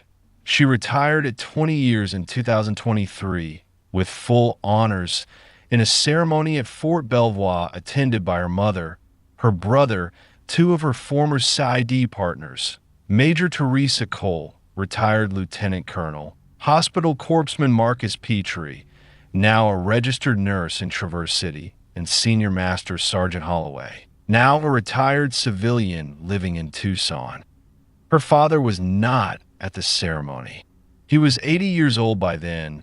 His health was not what it had been. He could not travel, and Aaliyah did not ask him to. She visited him the following weekend. She lives in a small house in a small town in the southeastern United States, in a house she bought with her retirement savings and the proceeds from the sale of a property her grandmother Eunice had owned on Edisto Island and had left to her granddaughter in a will written in 1988, 6 years before Eunice died. When Aaliyah was 10 years old and had spent 2 weeks of that summer on the porch of that house listening to her grandmother tell her, in the long evenings after supper, about working as a domestic in a white family's house in downtown Charleston in the 1940s, and about the work the grandmother had done on those evenings off, organizing the other women who worked in the houses on that street into something that was not quite a union and was not quite a club, and was, in Eunice's words to her granddaughter, what you do when there is nobody whose job it is to look out for you. So you look out for each other. Aaliyah was 10 years old when she heard that sentence. She wrote it down later in a notebook of her own, the notebook she still keeps today on a shelf in the small house in the small town, and the sentence is on the first page of that notebook in a child's careful printing, and it is the only sentence on that page. The town she lives in is not Charleston. It is about 90 minutes from Charleston by car. She drives to Charleston about once a month to see her mother, who is 77 now and who still lives in the parsonage with Marcus, who is 81 and who is, in Diane's words to me on the phone last spring, slower than he was, gentler than he was, and finally, Mr. Hatch, finally the man I thought I was marrying in 1976. Aaliyah goes for coffee. She does not stay for the 11 o'clock service. Marcus stopped expecting her to about 10 years ago. He preaches less often now. He is semi-retired. The church has a younger pastor who does most of the work. Marcus preaches one Sunday a month, and on the Sundays Aaliyah comes to town. She comes on a Saturday and leaves on a Sunday morning before the service. Marcus has accepted this. He accepted it by his own account in 2018 when he wrote in the notebook in his study on a Tuesday evening in March, "I have spent 50 years trying to get her into a pew. I have her in my kitchen. The kitchen is the pew. I did not understand that until tonight." He showed me that page of the notebook when I interviewed him in 2023.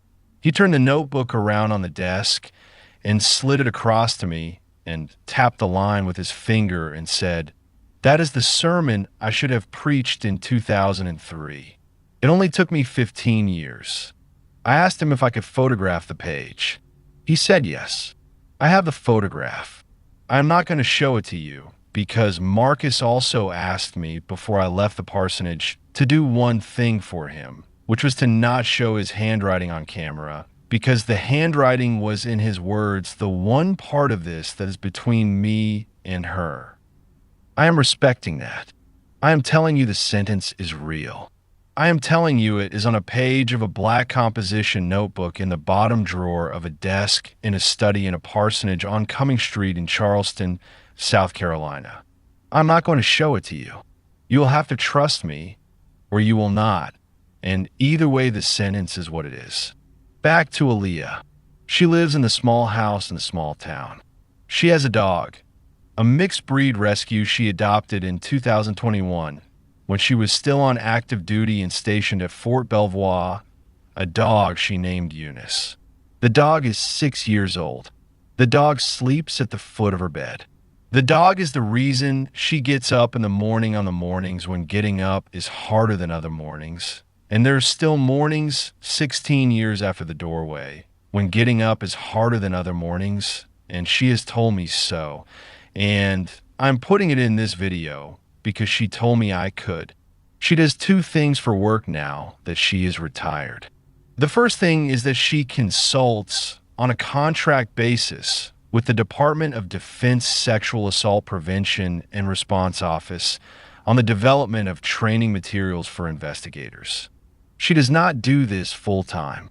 She does it about 12 days a quarter. She travels to Washington for it, or she does it from home over a secure connection. The contract is modest. She does not need the money. She does it because the work is still there, and there are still files being built, and there are still specialists from Detroit in different classrooms now picking up the pen. The second thing is that she sits one afternoon a week in a small office in the basement of a Methodist church in the town where she lives, not her father's church, not a church she attends, a church she chose because the pastor of that church, a woman named Reverend Anita Green, asked her in 2022 if she would be willing to be available one afternoon a week as a person who women in the church and women in the town could come and talk to off the record about anything with no obligation to do anything else. No obligation to report anything to anyone. No obligation to give advice. No obligation to do anything except sit in a room with the door closed and listen. Aaliyah said yes.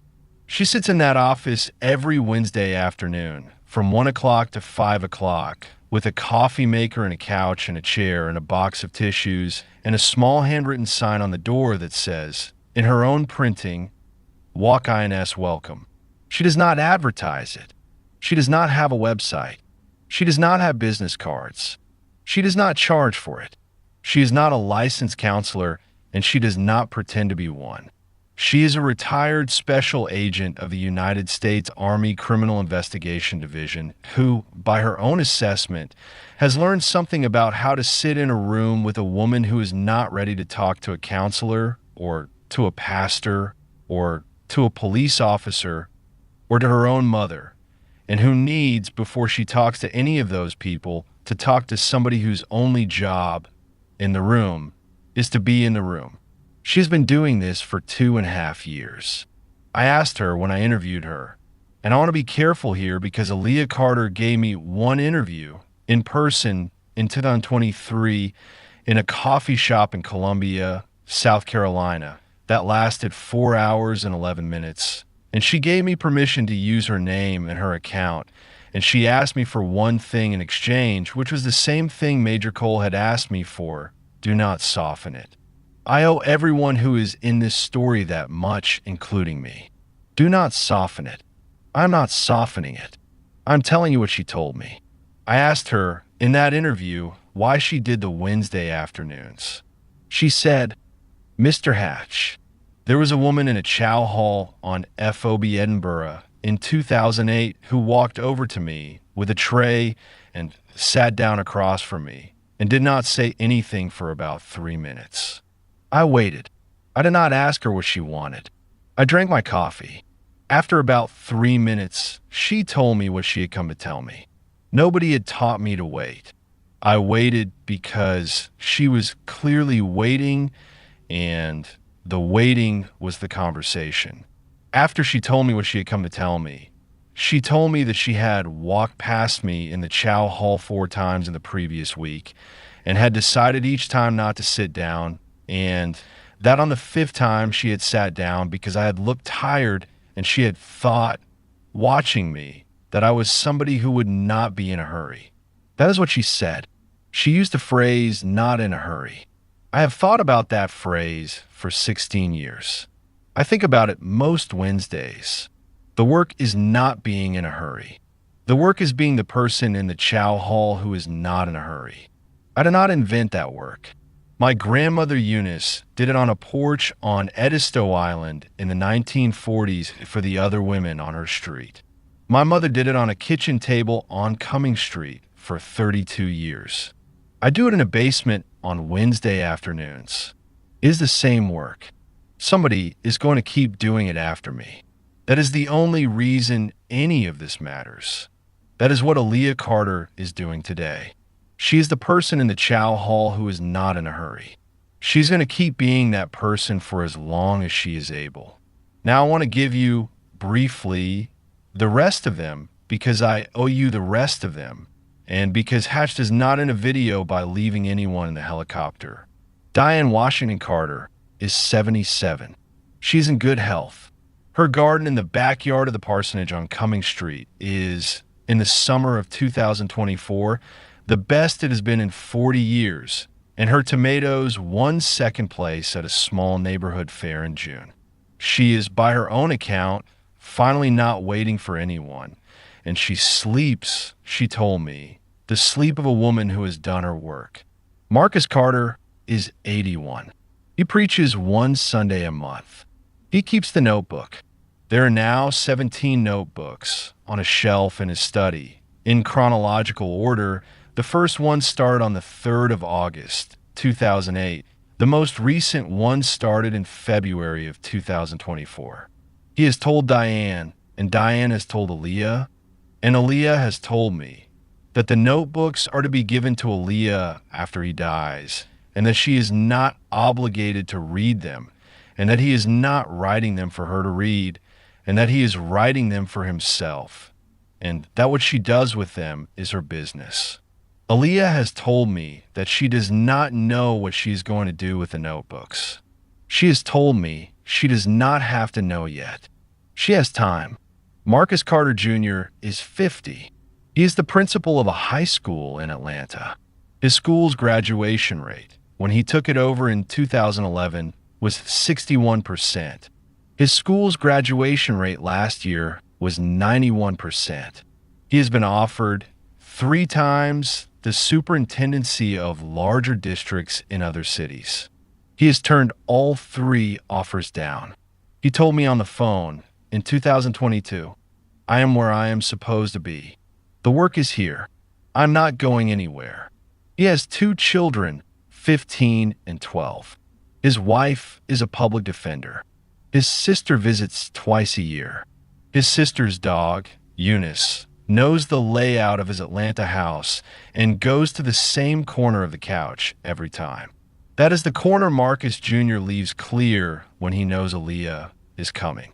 Major Teresa Cole retired as a lieutenant colonel in 2019 after 26 years in CID. She lives in Alexandria, Virginia. She works part-time as a consultant to a nonprofit that advocates for victims of military sexual trauma. She has, in her files at home, a copy of the original file Aaliyah Carter handed to Senior Master Sergeant Holloway at 03:47 on the morning of the 15th of May, 2008, a copy that was made for the prosecution and that she retained with permission after the trial. The copy is in a fireproof safe in her basement. She has not opened it since 2009. She told me in the interview in Alexandria that she keeps it because it is the best piece of investigative work I have ever read, and somebody someday may need to know what it looked like.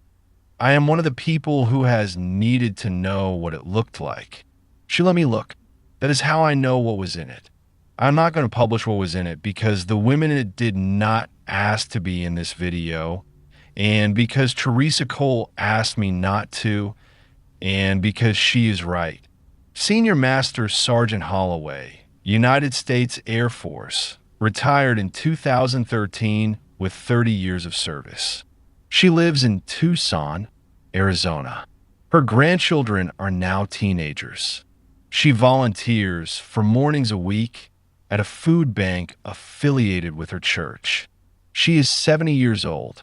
She is, by her own account, finally getting enough sleep. She told me on the phone in 2022 that she has never opened the duplicate folder, which Aaliyah gave her permission to keep at the end of the trial as a souvenir of the work, and which is in a cardboard box in her hall closet, sealed with the original 3 strips of evidence tape, which are now 16 years old and have begun to yellow. She's not going to open it. She told me the folder did its job. I did not need to look inside it to know what it did. The not looking is part of the job. Gunnery Sergeant Doyle, first name Patrick, middle name Joseph, retired from Marine Corps in 2015 as a Master Gunnery Sergeant. He lives in a small house outside Wilmington, North Carolina. He works as a contractor for a private firm that trains foreign military units in close quarters tactics. He has 2 daughters in their 20s. He keeps in touch with Bautista, who is now a retired Master Sergeant living in Yuma. He keeps in touch with Petrie. He keeps in touch twice a year by email with Aaliyah Carter. He told me in a phone call in 2023, 3 sentences I'm going to read to you with his permission because he asked me to. I did not save her. I want to be clear about that on the record. She had saved herself. I walked into the room she had walked herself into. The only thing I did was stop at 4 feet and ask if she was hurt. Anybody who had been raised by a mother who knew how to talk to people could have done that. I want it on the record. It is on the record. Hospital Corpsman 2nd Class Marcus Petrie, retired, is now Marcus Petrie, RN, of Traverse City, Michigan. He still works in a hospital. He is 42. He is married. He has a son who is 6, whose middle name is, and Petrie asked me to tell you this because he said it would mean something to you if you have followed the whole story, whose middle name is Aaliyah, spelled the way she spells it. Marcus and his wife chose the name together. Aaliyah Carter, when Petrie wrote to her in 2017 to ask if she would mind, wrote back 2 sentences. Marcus, I would not mind. Tell him when he is old enough that his middle name belongs to a person who said yes the right way at the right time, and that he should try to do the same. Corporal Bautista, Master Sergeant retired, lives in Yuma. He runs a small landscaping business with his cousin. He goes to Mass every Sunday with his grandmother, who is now 91 years old, who taught him, without ever telling him she was teaching him, in a house in Yuma, that there is a difference between giving a thing to a person and putting a thing within their reach. He has not seen Aaliyah Carter in person since the morning of the 26th of May, 2008.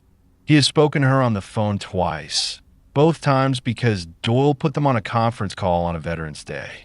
He told me, in a brief phone call in 2023, that he has thought about her once a day, every day, for 16 years, and that he has never told his wife or his grandmother about her, and that he has carried her the way she did not weigh anything for 16 years, and that he's going to keep carrying her, and that he wanted that on the record too. It is on the record. Patricia Lott retired from Charleston County Juvenile Probation in 2015 at the age of 67, still lives on James Island. She is 76. She has not been to the porch on Cumming Street since the morning of the 3rd of August, 2008. She and Diane Washington Carter have, however, in the 16 years since, met for coffee at a diner on Folly Road, the first Saturday of every other month, without fail, and have done so as friends, although neither of them, by either of their accounts to me, would have used the word friends in the first 3 years of the meetings. They use it now. Patricia told me on the phone in 2022, Diane Carter is the closest thing I have to a sister in this world. I did not know that when I went up on her porch in 2008. I know it now. Diane told me on the phone in the same week. Patricia Lott preached the sermon. I will have preached it eventually. She got there first. I have been buying her coffee for 16 years to thank her, and she's been letting me. And that is what friendship is. Finally, in your 70s, you let the other one buy the coffee. Specialist Daniel Morrison's mother, Linda Morrison, still works at the regional hospital in Manchester, Kentucky. She is 71. She received, in 2014, a handwritten letter from Sergeant First Class named Aaliyah Carter on the 6th anniversary of the ambush that she has kept in a drawer of her bedside table ever since. The letter is 1 page long. I have not read it. Linda Morrison declined to share its contents with me, which is her right and which I respect. She told me on the phone in 2023, Mr. Hatch, I will tell you one thing about the letter. It does not say what most condolence letters say. It says one specific thing that my son did on a specific day in a specific place that the woman who wrote the letter saw him do, and that nobody else in the world but her would have known about, and that she wanted me to know that she remembered. I have read that letter 40 or 50 times. I am going to read it again tonight. That is what I will tell you about the letter. The 2 interpreters who were killed in the ambush were named Muhammad Rahimi and Koshal Staniksai. Their families were located in 2009 by a CID liaison officer working in Kabul on Major Cole's specific instruction. They were paid the full amount of the Army's contractor death benefit, which had been initially denied due to administrative complications that took 14 months and Major Cole's personal involvement to resolve. The Rahimi family lives today in Hamburg, Germany, where they were granted asylum in 2021 after the fall of Kabul. The Staniksai family was unable to leave Afghanistan in 2021. I'm not going to give their current location.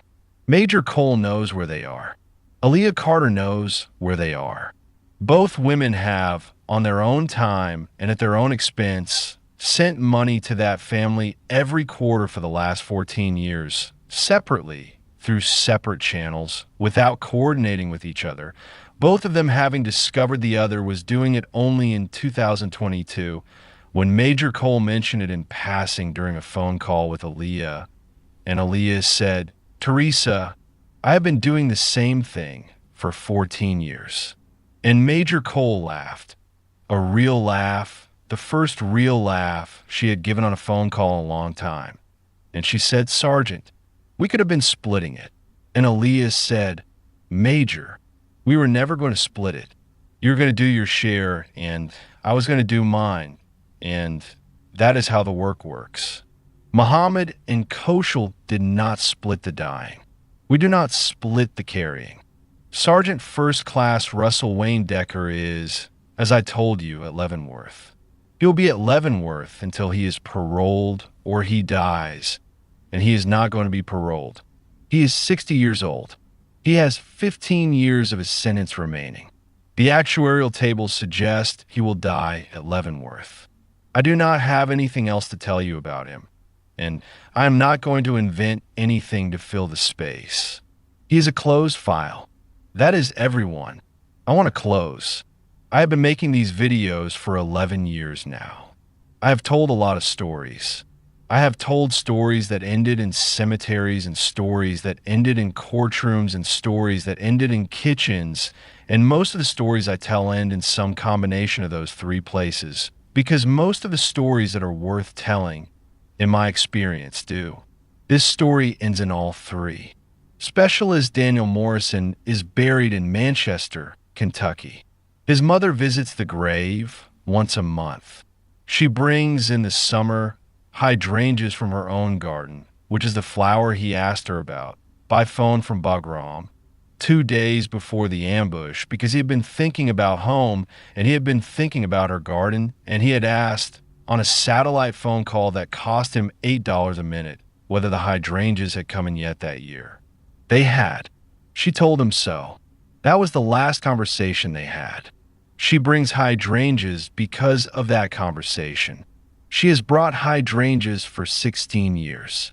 Sergeant First Class Russell Wayne Decker is in a courtroom, in a sense, every day of his life, in the form of the file that put him there, which is still on file in the trial record at Fort Bragg, and which is still being cited by Army Trial Counsel and by defense attorneys and by academic legal scholars as a benchmark example of investigative work under expeditionary conditions.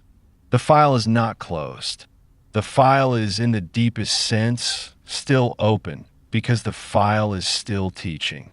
And Aaliyah Carter is in a kitchen. Hers on the weekdays. Her mother's.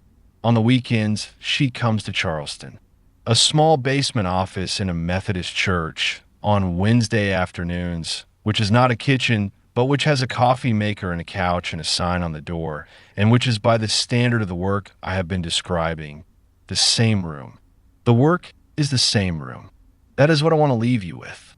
The work is not in Helmand Province. The work is not in a wadi south of FOB Edinburgh on the morning of the 15th of May. The work is not in a village 40 kilometers north on the morning of the 26th. The work is not in a hospital in Germany or a courtroom at Fort Bragg or a parsonage on Cumming Street. The work is in the room. The work is in any room where a person who is not in a hurry is sitting across from a person who needs the person across from them to not be in a hurry. The work has been done by Eunice on a porch on Edisto Island, and by Diane on the USS Sanctuary in 1975, and by Diane on a kitchen table on Cumming Street for 32 years, and by Patricia Lott on a porch in 2008, and by Teresa Cole in a chair next to a hospital bed in Landstuhl, and by Holloway with a folder, and by Doyle at 4 feet, and by Petrie in a doorway, and by Bautista with a canteen held out at arm's length, and by Major Huang at a conference table at Fort Bragg, and by Marcus Carter Jr. in a Waffle House on Savannah Highway, and by Marcus Carter Sr.